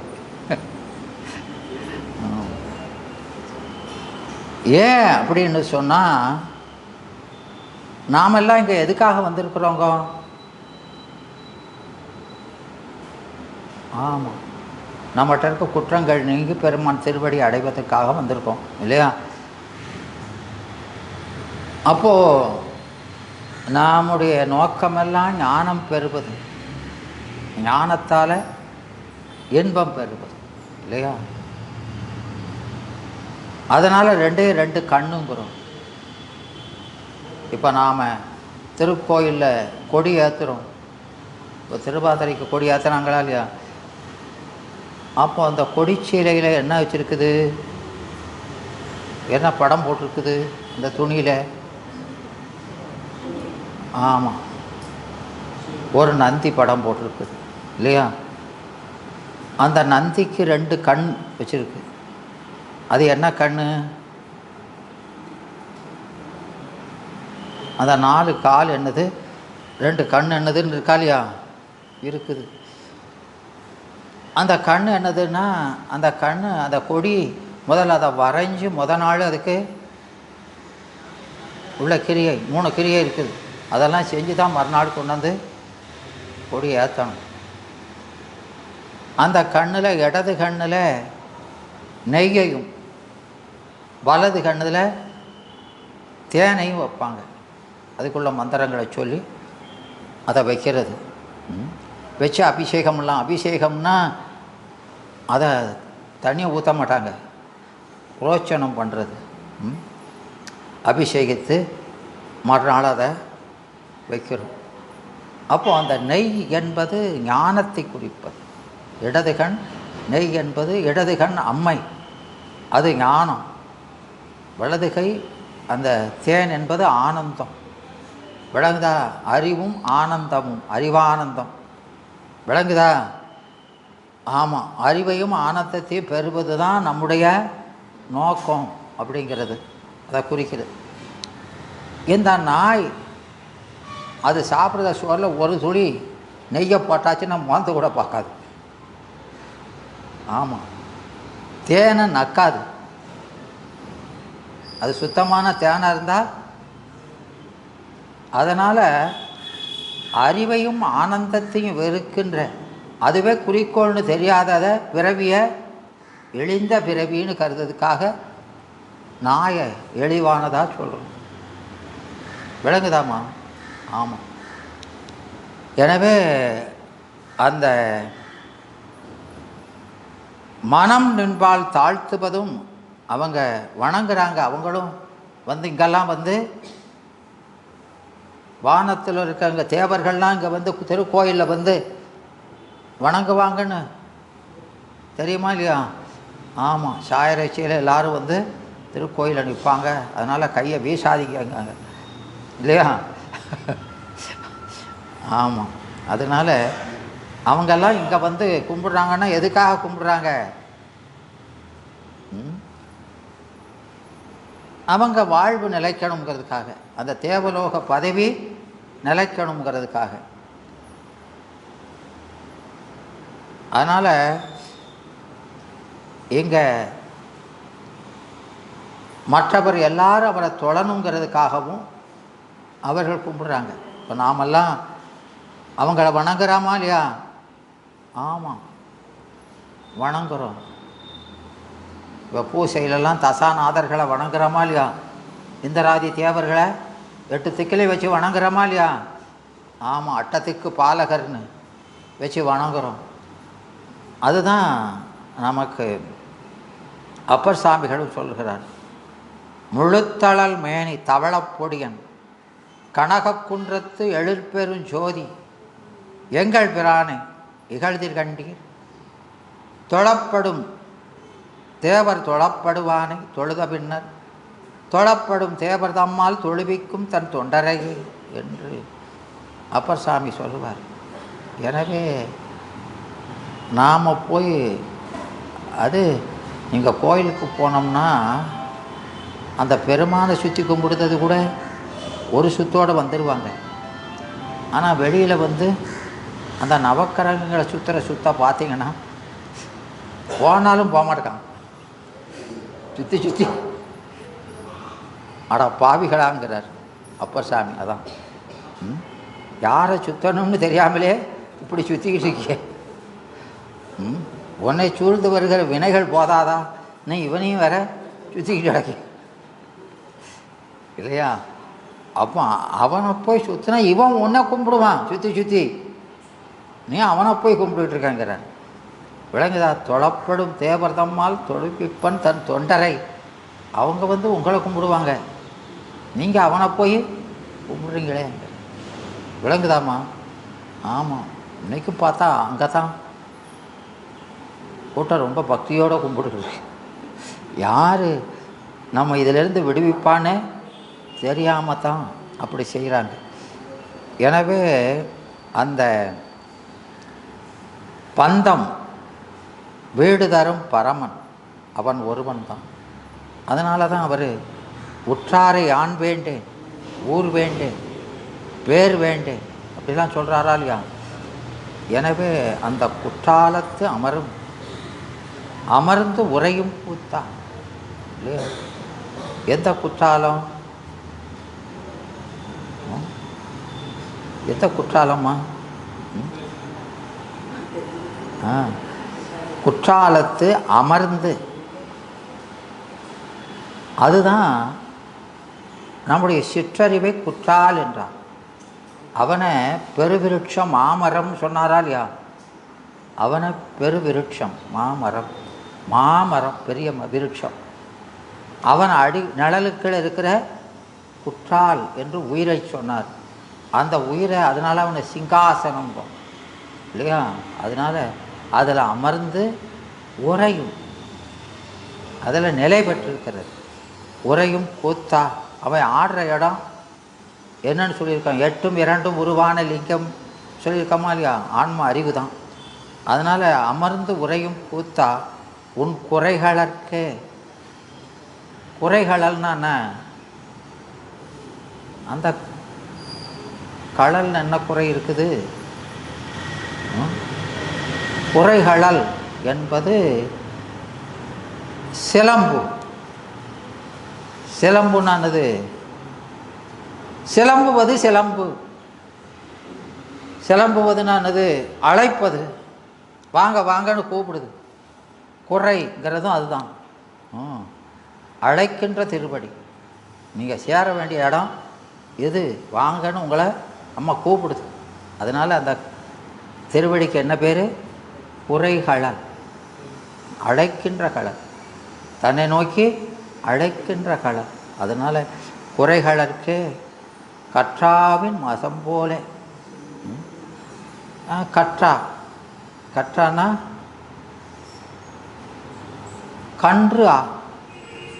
கன்று ப்ளஸ்ஸா கற்றா. புனிற்றா, புதுசாக கண்ணு போட்ட பசு போல இல்லையா? கன்று ஈன்ற உடனே அந்த கன்று மேலே பசுவுக்கு அதிகமான அன்பு இருக்கும். பிறகு வளர வளர கொஞ்சம் கொஞ்சமாக தேஞ்சிடும். அப்படி தேஞ்சிடக்கூடாது. விளங்குதா? கன்று போட்ட அன்னைக்கு எப்படி இருக்குதோ அப்படி இருக்கணும். அது அந்த கன்றை நக்கி கொடுக்குதா இல்லையா? அதுதான் அது அன்பு வெளிப்பாடு இல்லையா?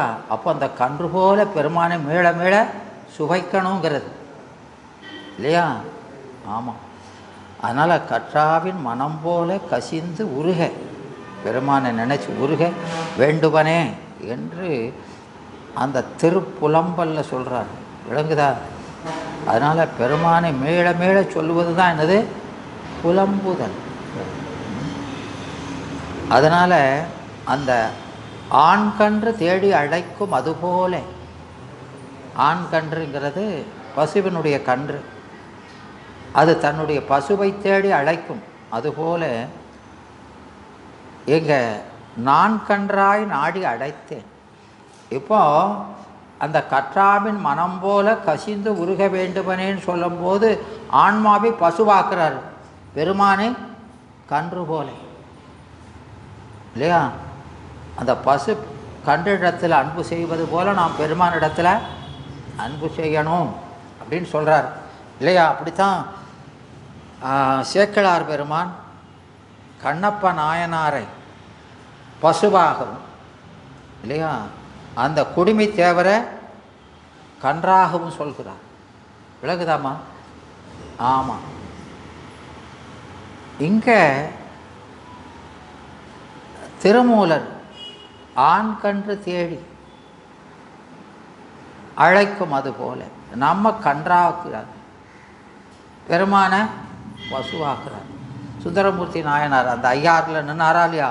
அப்போ கன்றா தான் சொல்கிறார், அவர் பெருமானை பசுவாக சொல்கிறார். விளக்குதா? அப்போது ஆண் கன்று தன்னை பாதுகாக்கக்கூடிய பசு இல்லையா, அதை நோக்கி அழைப்பது போல இல்லையா, அது பாலூட்டி அந்த கன்றை வளர்ப்பது அதுதானே, பசு தானே. அதுபோல் நம்மை வளர்ப்பவன் யார்? பெருமான். அதனால நாம் கன்றாக்கிறார். நாம் கன்று போல இருந்து பெருமானை அழைக்கணுங்கிறார். அந்த அன்போடு அழைத்தால் ஆண் கன்று தேடு அழைக்கும். அதுபோல நான் கன்றாய் நாடி அழைத்தேன், பெருமானை அழைத்தேன். என் நாதனை, என் உயிர் நாதனை நான் கன்று போல் அழைத்தேன். வான் கன்றுக்கு அப்பாலாய் நின்ற மறைப்பு வானகன்று, இந்த வானத்துக்கு எட்டாது இருக்கக்கூடிய அண்டம் கடந்த பொருளுங்கிறமா இல்லையா, வானகன்று அப்பாலாய் நின்ற மறைப்பொருளை, வேத பொருளாய் இருக்கக்கூடிய அந்த பெருமானை ஊன் கன்றான் ஆடி வந்து உட்புகுந்தானே என்கிறார். அப்படி நிற்கிறவன் ஊன் கன்றாய் என்னை போல ஒரு திருமேனி கொண்டு, மானிட திருமேனி கொண்டு வந்து என் உள்ளத்தில் வந்து அப்படி புகுந்துட்டானே. இந்த வானத்தை எல்லாம் கடந்து நிற்கிற அண்டம் கடந்த பொருள் இங்கே உள்ள உயிர் போல உடம்பெடுத்து வந்து என் நெஞ்சுக்குள்ளே புகுந்தானே என்று அதை திருமூலர் சொல்கிறார். எனவே நாம் அந்த தாயை புரிந்த கன்று தன் தாயை நாடி அழைப்பது போல இது அன்புக்கு உவமையாக சொல்லப்படுவது. நான் அவரை பிரிந்து வாடும் கன்றாய் என் தலைவனாகிய பெருமானையே நாடி இல்லையா, அந்த சடையாய் எனுமால், விடையாய் எனுமால், சரணி எனுமால்லாம் சொல்கிறாரா இல்லையா? அந்த மால்னா என்னது? அது நீங்கள் அந்த சிவஞான போதம் படிச்சிருக்கீங்களா? அதில் அந்த 7ஆம் நூற்பாவில் 2வது அதிகரணத்தில் முதல் பாட்டு என்னது ஞாபகம் இருக்காமா? ஆன்ம இலக்கணம் சொல்கிறாரா இல்லையா?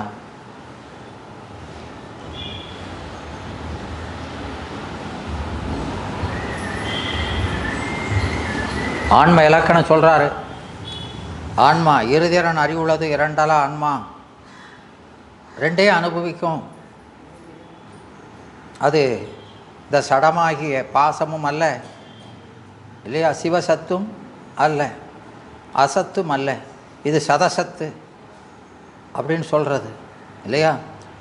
அப்போது அருவுருவம் தானறிதல் ஆகிடையாய் ஆன்மா அருவுருவாய் தோன்றி உடனல்லாது தோன்றாது நில்லாது தோன்றால் மனம் மலர் போல் தொக்கு அப்படின்னு சொல்கிறாரா இல்லையா. அது ரெண்டே அனுபவிக்கும் கண்ணு மாறி அப்படின்னு சொல்கிறதுக்கு அந்த பாட்டை சொல்கிறாரு. அப்போது ஆயிழையாய் ஆன்மா அரு உரு, அருங்கிறது அருணா என்னது? அருணா அருவம்னு சொல்லக்கூடாது. அருங்கிறது அரிய உரு. அருங்கிறது என்னது? அரிய, அப்படின்னு சொல்ல முடியாத அரிய, அதுக்கு ஒப்பே இல்லாத உரு, ஞான வடிவானவர். அருங்கிறது அருவத்தை குறிக்காது, அரிய உரு. உருங்கிறது ஒளி இல்லையா. அவன் உருங்கிறது இந்த உலகம், அசத்தாக இருக்கிற உணர்வுருவாக இருக்கக்கூடிய உலகம், ரெண்டும் இல்லை. ஆய் இழை ஆய் ஆன்மா. ஆன்மாவுக்கு அடை என்ன சொல்கிறாரு? ஆய் இழை ஆய் ஆன்மா. ஆய் இழை ஆய், ரெண்டு ஆய்க்கு நடுவில் ஒரு இழை போட்டிருக்காரு. முதல் ஆய் என்ன சொல்லுது? ரெண்டாவது ஆய் என்ன சொல்லுது? முதல்ல இருக்கிற ஆய் என்பது ஆய்தல் ஓய்தல் என்றால் போல நுண்மை குறித்தது. தொல்காப்பிய சூத்திரம் ஆய்ங்கிறதுலாம் நுண்ணி, ரொம்ப ரொம்ப நுட்பமான. இழைங்கிறது நூல், தைக்கிற நூல் இழை. அப்போ அந்த நூல் என்பது ஏன்னா தொல்காப்பியத்தில் முதல்ல நூலுங்கிறது என்னது அப்படின்னு சொன்னால், நூல் போரல், நம்ம தைக்கிற நூல் போல இருக்கிறதுனால புஸ்தகத்துக்கும் நூல் என்று பெயர் வந்ததுன்னு சொல்லியிருக்காரா இல்லையா? அதனால் இந்த நூல் என்பது நூலுங்கிற பொருளை குறித்து அது நூலை, புஸ்தகத்தை குறிக்குது இல்லையா? இழைங்கிறது நூல், ஆய்ங்கிறது நுண்ணிய நூல். எனவே வேத ஆகமங்கள் இல்லையா? அப்போ அதே ஆய். ரெண்டாவது ஆய்ங்கிறது ஆழ்வாரில் மாடு இனி ஆவேனோ வருதா இல்லையா? திருவாசகத்தில் தானே வருது. ஆமாம், அதில் தான் வருது. ஆழ்வாரில் மாடு இனி ஆவேனோ அப்படின்னா அதுக்கு என்ன அர்த்தம்?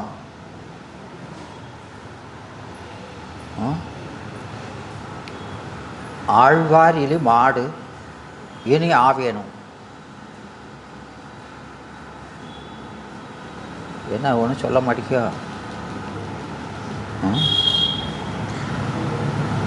ஆழ்வார் இலி,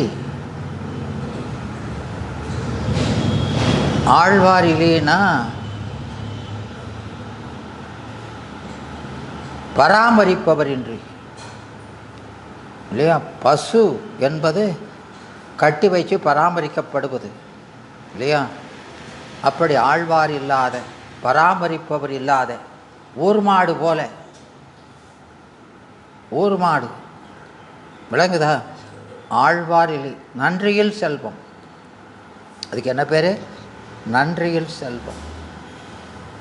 ஆழ்வாரிலி மாடு இனி ஆவேனும் அப்படின்னா அங்கே ஆழ்வாரிலி மாடுனா மாடாய் ஆவேணும் அப்படின்னு. அந்த ஆய்ங்கிறது மாடு போல, ஓம உருவு, ஊர் மாடு போல ஆயிடுவனும். அவன் தானே மேய்ப்பன் இல்லையாம்மா? பெருமான் தான் நம்ம மேய்க்கிறவன், முக்கிய நோக்கி நம்ம செலுத்துகிறவன். அப்படி நம்ம செலுத்துவார் இல்லாத அனாதை போல ஆயிர்வேணும் அப்படின்னு அர்த்தம். ஆழ்வாரில் மாடியினி ஆவேணும்னா ஆழ்வாரில் மாடாய் ஆவேணும். ஆய்ங்கிறது அங்கே போலங்கிற ஓம உருவு விளங்குதா? எனவே இங்கே ஆயிழையாய் அப்படின்னு சொன்னால், ஆமாம், அந்த நூல்களை படித்து படித்து நூலாகவே ஆயிட்டான் அவன். நூலை படித்து படித்து நூலாகவே ஆய் அப்படி ஆவணுங்க. விளங்குதாம்மா? இழையாகவே ஆயிடுமா. அவனோடு இழைந்து இழைந்து, ஆமாம், அவனோட இசைஞ்சிட்டாமா. அப்படி அப்படி சொல்கிறார். ஆயிழையாய் ஆன்மா. எனவே அந்த நூலில் சொன்ன பொருளோடு நாம் இணைஞ்சிட்டோம். அந்த நூலாகவே ஆகிற ஆன்மா என்று அந்த ஆயிழையா என்பது ஆன்மாவினுடைய குணத்தையும், ஆன்மா என்பது பொருளை குறிக்குது என்று சொல்லுவார். அதுபோல நாம் அந்த பெருமானை அந்த கற்றாவின் மனம் போல கசிந்து கசிந்தே உருகி அப்படி வழிபட்டு அவனாகவே ஆகி பெருமானை தேடி அந்த கன்று கற்றாவின் மனம் போல அப்படி அந்த ஐயாவோ என்று அவனை அழைத்து பன்முறை அழைத்து அவன் வானிலகத்தில் உள்ள பசுக்கன்றுகள் போலும் தேவர்களுக்கெல்லாம் அப்பால் நிற்கும் வேத பொருளாக இருந்தாலும், அந்த தேவர்களெல்லாம் அழைச்சாலும் அவங்க குரலுக்கு செவி சாய்க்காதவன் என் குரலை செவிமடுத்து உருவம் யாதும் கொள்ளாமலே என்னை தேடி வந்து என் உள்ளத்துக்குள்ளே புகுந்து கொண்டான் என்று அந்த திருமூலர் சொல்லுவார். எனவே அப்படி நாம் அந்த ஐயாறு வாயாறு பாயாமுன் ஐயாறு வாயால் அலை அப்படின்னு 11ஆம் திருமுறையில் வருதுலாமா? அது காடவர் கோன் படிக்கிறது தானே, ஐயடிகள் காடவர் கோன் படிக்கிறார். அப்போது இந்த வாயெல்லாம், இந்த நமக்கெல்லாம் வாய் இருக்கா இல்லையா? வாயினா என்னது? வாயினா என்னது? வாயினா வழின்னு அர்த்தம். வாயில் இல்லையா? வாயில்னா வீடு. இது வீட்டுக்கு வழியா, சோத்தை போடுற வழி இல்லை. இது எது வழி? வீட்டுக்கு வழி வாய் இல்லையா? அப்போது அந்த வாயை வாழ்த்துக்கானு பெருமானை வாழ்த்தி வீடு அடைவதற்கு கருவியாக இந்த வாயை கொடுத்துருக்கானா. இந்த வாய் இல்லையா? திருமுறைகள் ஓதா இல்லையா? மனமே உனக்கென்ன வாய்ங்கிறாரா இல்லையா? இப்போ திருமுறைகளை ஓதலைன்னா இது காளவாய். இந்த வாய் காளவாய்ங்கிறார். விளங்குதாம்மா? அப்போ வாயினா எதுக்காக கொடுத்துருக்கான்? சதா சர்வகாலம் பெருமானை வாழ்த்துக்கிட்டு இருக்கத்தான் கொடுத்துருக்கான். அதையா செய்கிறோம்? என்ன எதையாவது வாயில் போட்டுக்கிட்டே இருக்கும். அப்படித்தானே செய்கிறோம். ஆமாம், அங்கே எப்போதும் வாயில் என்ன இருக்கும் பாரு. ஆமாம், அது நாப்பிணை என்ன சொல்கிறாரு? மாப்பிணை தழுவிய மாலொரு பாகத்தன் மாதொரு பாகத்தன் பொய்ப்பிணை கருந்தடி பொருந்த கைதொலை அப்படின்னு சொல்லி அது நாப்பிணையாவது நமச்சிவாயம். நாக்கும் நமச்சிவாயமும் பிரியக்கூடாதுங்கிறார். இப்போ நாக்குக்கு அணி நமச்சிவாயம், நாக்குக்கு அணி நமச்சிவாயம். அப்போது நாக்கு என்ன செஞ்சுட்டு இருக்கணுமா? இங்கே என்னன்னாலும் செய்யுங்க, ஆனால் உங்கள் நாக்கு என்ன செஞ்சுட்டு இருக்கணும்? உள்ள நாமத்தை சொல்லிக்கிட்டே இருக்கணும். அப்படியா சொல்கிறோம்? ஆமாம். அதனால் இங்கே அந்த நாம் வீடு பெறுவதற்காக வந்தவங்க பெருமான் நாக்கினால் அவனை சொல்வதை தவிர வேறு ஒன்றும் செய்யக்கூடாது என்று சொல்கிறார். அதை பப்பர வீற்றிருந்து உணருமடியா பந்தனை வந்தறுத்தான் இல்லையா? பந்தனை அறுக்கணும்னு என்ன செய்யணும்? பப்பர வீற்றிருந்து உணரணும். பப்பரன்னு என்ன பப்பர? பள்ளி அழிச்சி தானம்மா, பள்ளி அழிச்சி தான். பரபரப்பு இல்லாமல், பரபரப்புன்னு என்னது? ஒன்றை நினச்சிட்டு இருக்கும்போதே பல தான் நினைக்கிறது. கோயிலில் நிற்கும்போது தான் எல்லா ஞாபகம் வருது, சாமியை தவிர எல்லா ஞாபகம் வருது இல்லையா? அப்படி இருக்கக்கூடாது. அதனால் பரபரப்பற பப்பர வீற்றிருந்து அவனை உணரணும். என் அடியார் பந்தடை வந்தறுப்பான், அவளுக்கு பிறவி அறுத்துருவார் என்று சொல்கிறார். ஆமாம், அதனால் இப்பிறப்பறுத்து எம்மை ஆண்டருள் புரியும் எம்பெருமான். ஆமாம், அப்போது அவன் இங்கே நம்ம அறிவில் எழுந்து அருளினால், எழுந்துங்கிறது என்னது? ஞானம். அருளுதல்ங்கிறது இன்பம். எழுந்து அருளுதல். இப்போ அது எப்படி இருக்குது? நம்ம அறிவில் அவன் எப்போதும் இருக்கத்தான் செய்கிறான். அவன் எழுச்சி இல்லாமல் இருக்கிறான். அவனை முதல்ல எழணும். நமக்கு உலகம்தான் எழுந்து நிற்குது, அது குறைஞ்சி இது எழணும், அப்புறம் அருளணும். அதுக்காக என்ன செய்கிறோம்? அது வந்தாச்சுன்னா பிறப்பு அருந்துரும் என்கிறார். அதனால் அந்த இதில் சொன்ன மாதிரி பப்பர வீற்றிருந்த உணர் பந்தனை வந்தறுத்தார் அவர் பலரும் மைப்புறு கண்ணியர் மானிடத்து இயல்பின் வணங்குகின்றார் வணங்கின் மணவாளாங்கிறார்.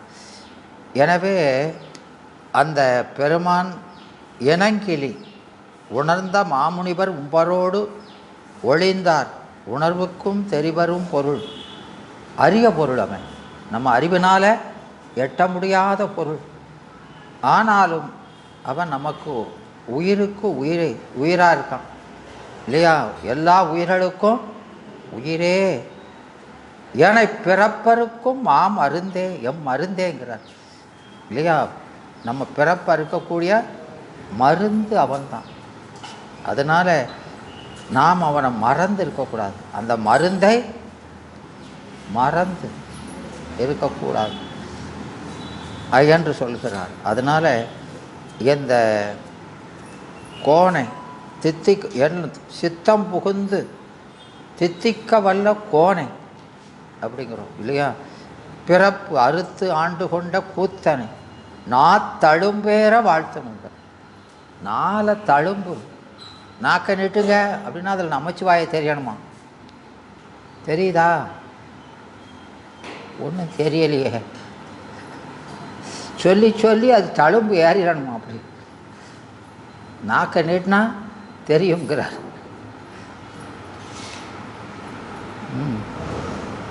விளங்குதாமா? ஆமாம்.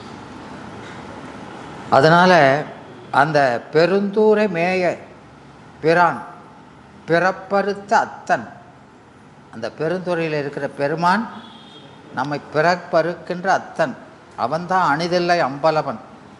அந்த அருட்கழகள் சித்தம் புகுந்தவார் தெள்ளேனம் கொட்டாமோ என்றெல்லாம் சொல்கிறாரா இல்லையா? எனவே அதனால் அங்கே வெம்பிறவி வேளைதனில் வீழ்பவர்கள் எல்லாம் நம்பு சிவநாமம், அந்த சிவநாமம் அதான் புனை தெப்பம். கடலில் கிடக்கிறவனுக்கு தெப்பம் அந்த பெருமான் நாமந்தான். அதை நாம் என்ன செய்யணும்? சிக்கனப்பிடி, அதை சிக்கனப்பிடி பிடித்தா அந்த நம்பு சிவநாமம் எனும் நற்பிணை பிடித்திட்டால் எம்பிரான் அருட்கழகில் ஏறு துறையாமல். அதனால் அந்த பெருமான் புறத்தாருக்கு சேயும், அவனை எண்ணாதவருக்கு புறத்தாருக்கு சேயும். அவன் இல்லை எனும்படியாக சிறிதும் தெரியவே மாட்டான் இல்லையா? கரங்குவிவார் உள்மகிழும் கோன் கடல்கள் இல்லையா? கரம் குவிதல் சிரம் குவிதல் 2 சொல்கிறான். கரம் குவிதல் என்னது?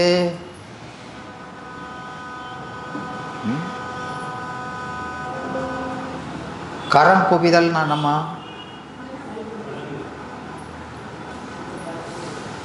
இப்போ நாம் இப்படி கும்பிடுறோம், கரம் குவிதல். அது என்னது? முத்திரை, நமஸ்கார முத்திரை. இந்த முத்திரை எது குறிக்குது? ஏமா அந்த முத்திரை கோயில் எப்படி கும்பிட்றீங்களா இல்லையா? அது எதை குறிக்குது? என்னம்மா? இந்த இடதுகை ஆன்மா, வலதுகை பெருமா. அந்த பெருவரல் இது சிவபோதம், இது சிவபோதம். எனவே நம் அறிவு அவனிடத்து அறிவிலே ஒடுங்கி ஒன்று இருந்து நினைமென்கள்ங்கிறமா அதை சொல்கிற அடையாளம்தான் இது. அவனோடு ஒன்றுவது தான் முக்தி. விளக்குதாம்மா? அப்போ நாம் கும்பிடுறதெல்லாம் எதுக்காக கும்பிடுதோம்? பெருமானோடு இணைவதற்கு இல்லையா? அப்போ நாம் கும்பிடும்போது இது கை மாத்திரம் கும்பிட்டா போதுமா? நம்ம என்ன செய்கிறோம்னு நினைக்கணுமா இல்லையா? ஆமாம். அதனால் அந்த கரம் குவிவார் உள் மகிழும் அப்படின்னா தங்கள் மலம் கழுவுவார் வந்து சார்தலினால் மடு பொங்குது இல்லையாம்மா? மடுவில் போய் குளித்தால் குளித்தவர் பொங்குவார் இல்லையா? பொன்னால் பிரயோஜனம் பொன் படைத்தாருக்கு உண்டு. பொண்ணுக்கு அங்கே ஏது உண்டு? பிரயோஜனம். நீங்கள் நகை நட்டுகளை போட்டால் உங்களுக்கு சந்தோஷமாக இருக்குது. அந்த நகை நட்டுக்கு என்ன சந்தோஷம் இருக்குது? என்னை பாடாப்படுத்துகிறானேன்னு அழுதுகிட்டு இருக்கும் அது இல்லையாம்மா? அப்படித்தானே சொல்கிறாரு. அதனால் உன்னால் பிரயோஜனம் எல்லாம் உண்டு நமக்கு. நம்மால் அவனுக்கு என்ன பிரயோஜனம் இருக்குது? நம்மால் ஒரு பயனும் அவனுக்கு கிடையாது இல்லையா? அப்படி இருக்கும்போது அதுதான் சொல்கிறாரு இங்கே. நாம் கண்ணால் பார்க்குறோம், கண்ணால் தானே பார்க்குறோம். ஆமாம், இப்படி பார்க்கறதுனால கண்ணுக்கு என்ன பிரயோஜனம்ங்க? கண்ணுக்கு பிரயோஜனம் இருக்கா? அந்த கண்ணை கொண்டு பார்க்குற நமக்கு தான் பிரயோஜனம். விளங்குதாமா? அதுபோல் அந்த கண்ணா பெருமான் இருக்கிறதுனால அவனுக்கு ஒரு பிரயோஜனமும் இல்லையா? அதனால் அறிகிற பயனை கூட நமக்கு தந்துடுதான். ஏன் அந்த சடமான கண்ணே அப்படி செய்தாப்பா, நான் செய்ய மாட்டானாங்க. விளங்குதா? அதனால் அவன் இப்போ அதுக்கு மாறாக என்ன செய்யுதுன்னா, நாம் குளித்தா நாம் பொங்குவதற்கு பதில் அங்கே எது பொங்குது? பொங்கும் மடு பொங்க. விளங்குதாமா?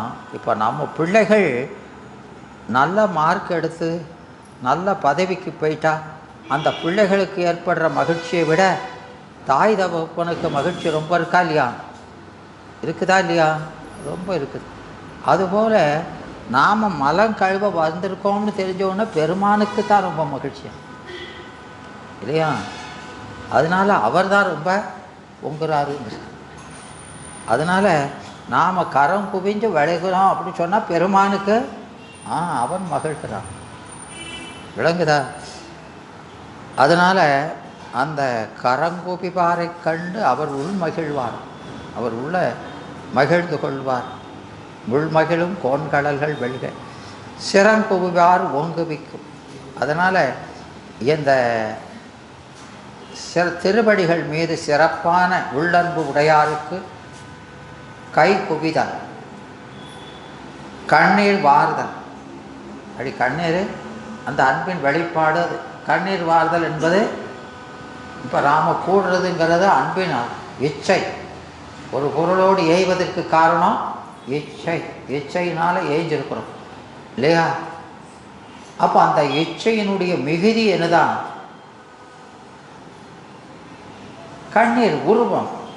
இச்சைக்கு உருவம் கிடையாது, அதனுடைய உருவந்தான் கண்ணீர் இல்லையா? அப்போது அது உருவமாக வருதலும், அது உருவமாக வந்து அப்படியே வழியும் போது உணர்ச்சியினால் மெய் செலுத்தல். அது அதை விட கூடன அன்பு. மெய் செலுத்தலும் அதெல்லாம் உடம்பு நடுக்குறுதல். கிடுகிடுன்னு பெருமான நினச்ச உடனே நடுங்கு. நான் தழுதழுத்தல். இதெல்லாம் ஒன்றுக்கு ஒன்று அன்பு கூடிக்கிட்டே போகிறத குறிக்கக்கூடிய அடையாளங்கள் இல்லையா? அது இதெல்லாம் நிகழுது. அந்த அன்பால் நினைக்கும் அடியார்களுக்கு தோன்றிய அந்த பத்துடை இருக்கிறார். இதைத்தான் என்ன சொல்கிறாரு? பத்துடை, 10 வகை மெய்ப்பாடு, உடம்பில் காணக்கூடிய அடையாளங்கள். பத்துடையீர் ஈசன் பல அடியின்னு சொல்கிறோமா இல்லையா? ஆமாம். அது சிறங்குபிபார் ஓங்குவித்தல் இல்லையா? இது கரம் குவிதல், சிறங்குவிதல். கரம் குவிதல் என்பது நாம் அந்த கையினால் கூப்பிடுக பொருள் இணைகுதல். சிறங்குவிதல் என்பது அறிவினால் ஒன்றுதல். சிறங்குவிதல் என்பது அறிவினால் ஒன்றுதல். அது தலைமேல் கை கூப்புற அன்பர். இப்படி கும்பிடுறது, இப்படி கும்பிடுறது. விளங்குதா? தெரிதாங்க நமஸ்காரம். விளங்குதாமா? அப்போது வேறு எந்த பொருளும் எனக்கு தேவையில்லை இல்லையா? அந்த திரிதாங்க நமஸ்காரம்னா சரண்டர். கையை தூக்கிட்டாம்னு அர்த்தம், உன்னை என்று எனக்கு வேறு கதிகே இல்லை என்பது. அது ரொம்ப உச்சம் இல்லையா? அவருக்கு முக்தி ஓங்குவித்தல். எனவே அந்த கரங்குபிதல் என்பது அது அந்த அட்டாங்க யோகம் செய்கிறோமா இல்லையா? அந்த அட்டாங்க யோகம்ங்கிறார். சிறங்குபிதல் என்பது பிராசாத யோகம், பெருமான் அருளோடு ஒன்றுவது. இல்லையா? முதல்ல உடலை வெல்வது, அப்புறம் உயிரை பெருமானிடத்தில் உயிரை வெல்வது. அதுதான் உயிரை வெல்வது. அந்த நமக்கு உயிர் எது? நமக்கு உயிர் எதுமா? சிவம். அதனை பெறுவது தான் உயிரை வெல்வது, இல்லையா? முதல்ல உடம்பை அடக்குவது, அது இந்த 6 அங்கங்களை கொண்டு செய்யக்கூடிய இந்த அட்டாங்க யோகத்தால் நடக்குது. இது உயிரை வெல்வது பிராசாத யோகம். அதைத்தான் கரங்குவிவார் சிறங்குவிவார் ஓங்குவிக்கும் சீரும், சிறங்குவிவார் ஓங்குவித்தல்னா முக்தி என்று இப்படி 2 விதமாக சொல்கிறாருங்கிற. அப்போது இந்த பாட்டில் அந்த வெம்பிறவி வேளைதனில் வீழ்பவர்களெல்லாம் நம்பு சிவநாமம் என்ற அந்த நற்பனையை பிடித்து, இல்லையா, அந்த நாமத்தை சொல்லி ஒவ்வொரு ஆதாரங்களில் வழிபடுவதுங்கிறது பிரம்மன் விஷ்ணு இப்படி ஒவ்வொருத்தராக வழிபடுவது, 6 ஆதாரங்களில் பட்டு வழிபது. அது பாசஞான நீக்கம், பாசஞானத்தை நீக்குவது. பிராசாத யோகம் என்பது சிவஞானத்தை அடக்குதல். சிவஞானத்தில் இதில் பாசஞானத்தை அடக்குதல், அதில் சிவஞானத்தில் அடங்குதல் என்று அதை 2 விதமாக சொல்லியிருக்கிறாரு. இதன் தொடர்ச்சிகளெல்லாம் நாம் வருகிற வகுப்பில் சிந்திக்கலாம் என்று சொல்லி, இதுவரை பொறுமையாக இருந்து இந்த செய்திகளை செய்மெடுத்த அடியார் பெருமக்கள் அனைவருடைய திருப்படிகளையும் மீண்டும் ஒரு முறை வணங்கி கொண்டு, வழக்கம் போல வாழ்த்தும் குரமரபு வாழ்த்தும் சொல்லி என்னுடைய இன்றைய சிந்தனை நிறைவு செய்கின்ற. நன்றி, வணக்கம். வான்மிகில் வளாது பெய்க மலிவளம் சுரக்க, மன்னன் கோன்முறை அரசு செய்க குறைவிலாது உயிர்கள் வாழ்க, நான்மறை அறங்கள் ஓங்க நற்றமம் வேள்வி மல்க, மேன்மைக்குள் சைவ நீதி விளங்குக உலகமெல்லாம், மேன்மைக்குள் சைவ நீதி விளங்குக உலகமெல்லாம், மேன்மைக்குள் சைவ நீதி விளங்குக உலகமெல்லாம். கைலாய பரம்பரையில் சிவஞான போத நெறி காட்டு வெண்ணை பயில் வாய்மை கண்டான் சந்ததி கோர்மை ஞான பாணுவாகி, குயிலாரும் பொழில் திரு ஆபடுதுறை வாழ்குரு நமச்சிவாய் தேவன் சைலாதி மரபுடையோன் திருமரபு நீடூடி தலகமாதோ. திருச்சிற்றம்பலம்.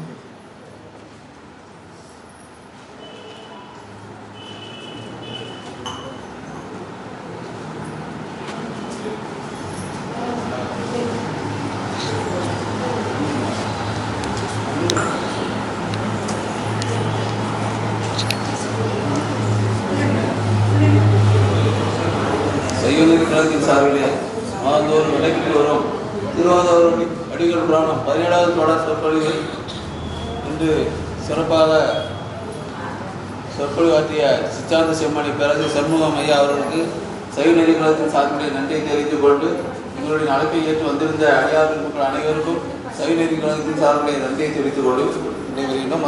ஆயுத பூஜை ஒரு அனைவரும் கலந்து கொள்ளுமாறு அன்போடு கேட்டுக்கொள்கிறோம்.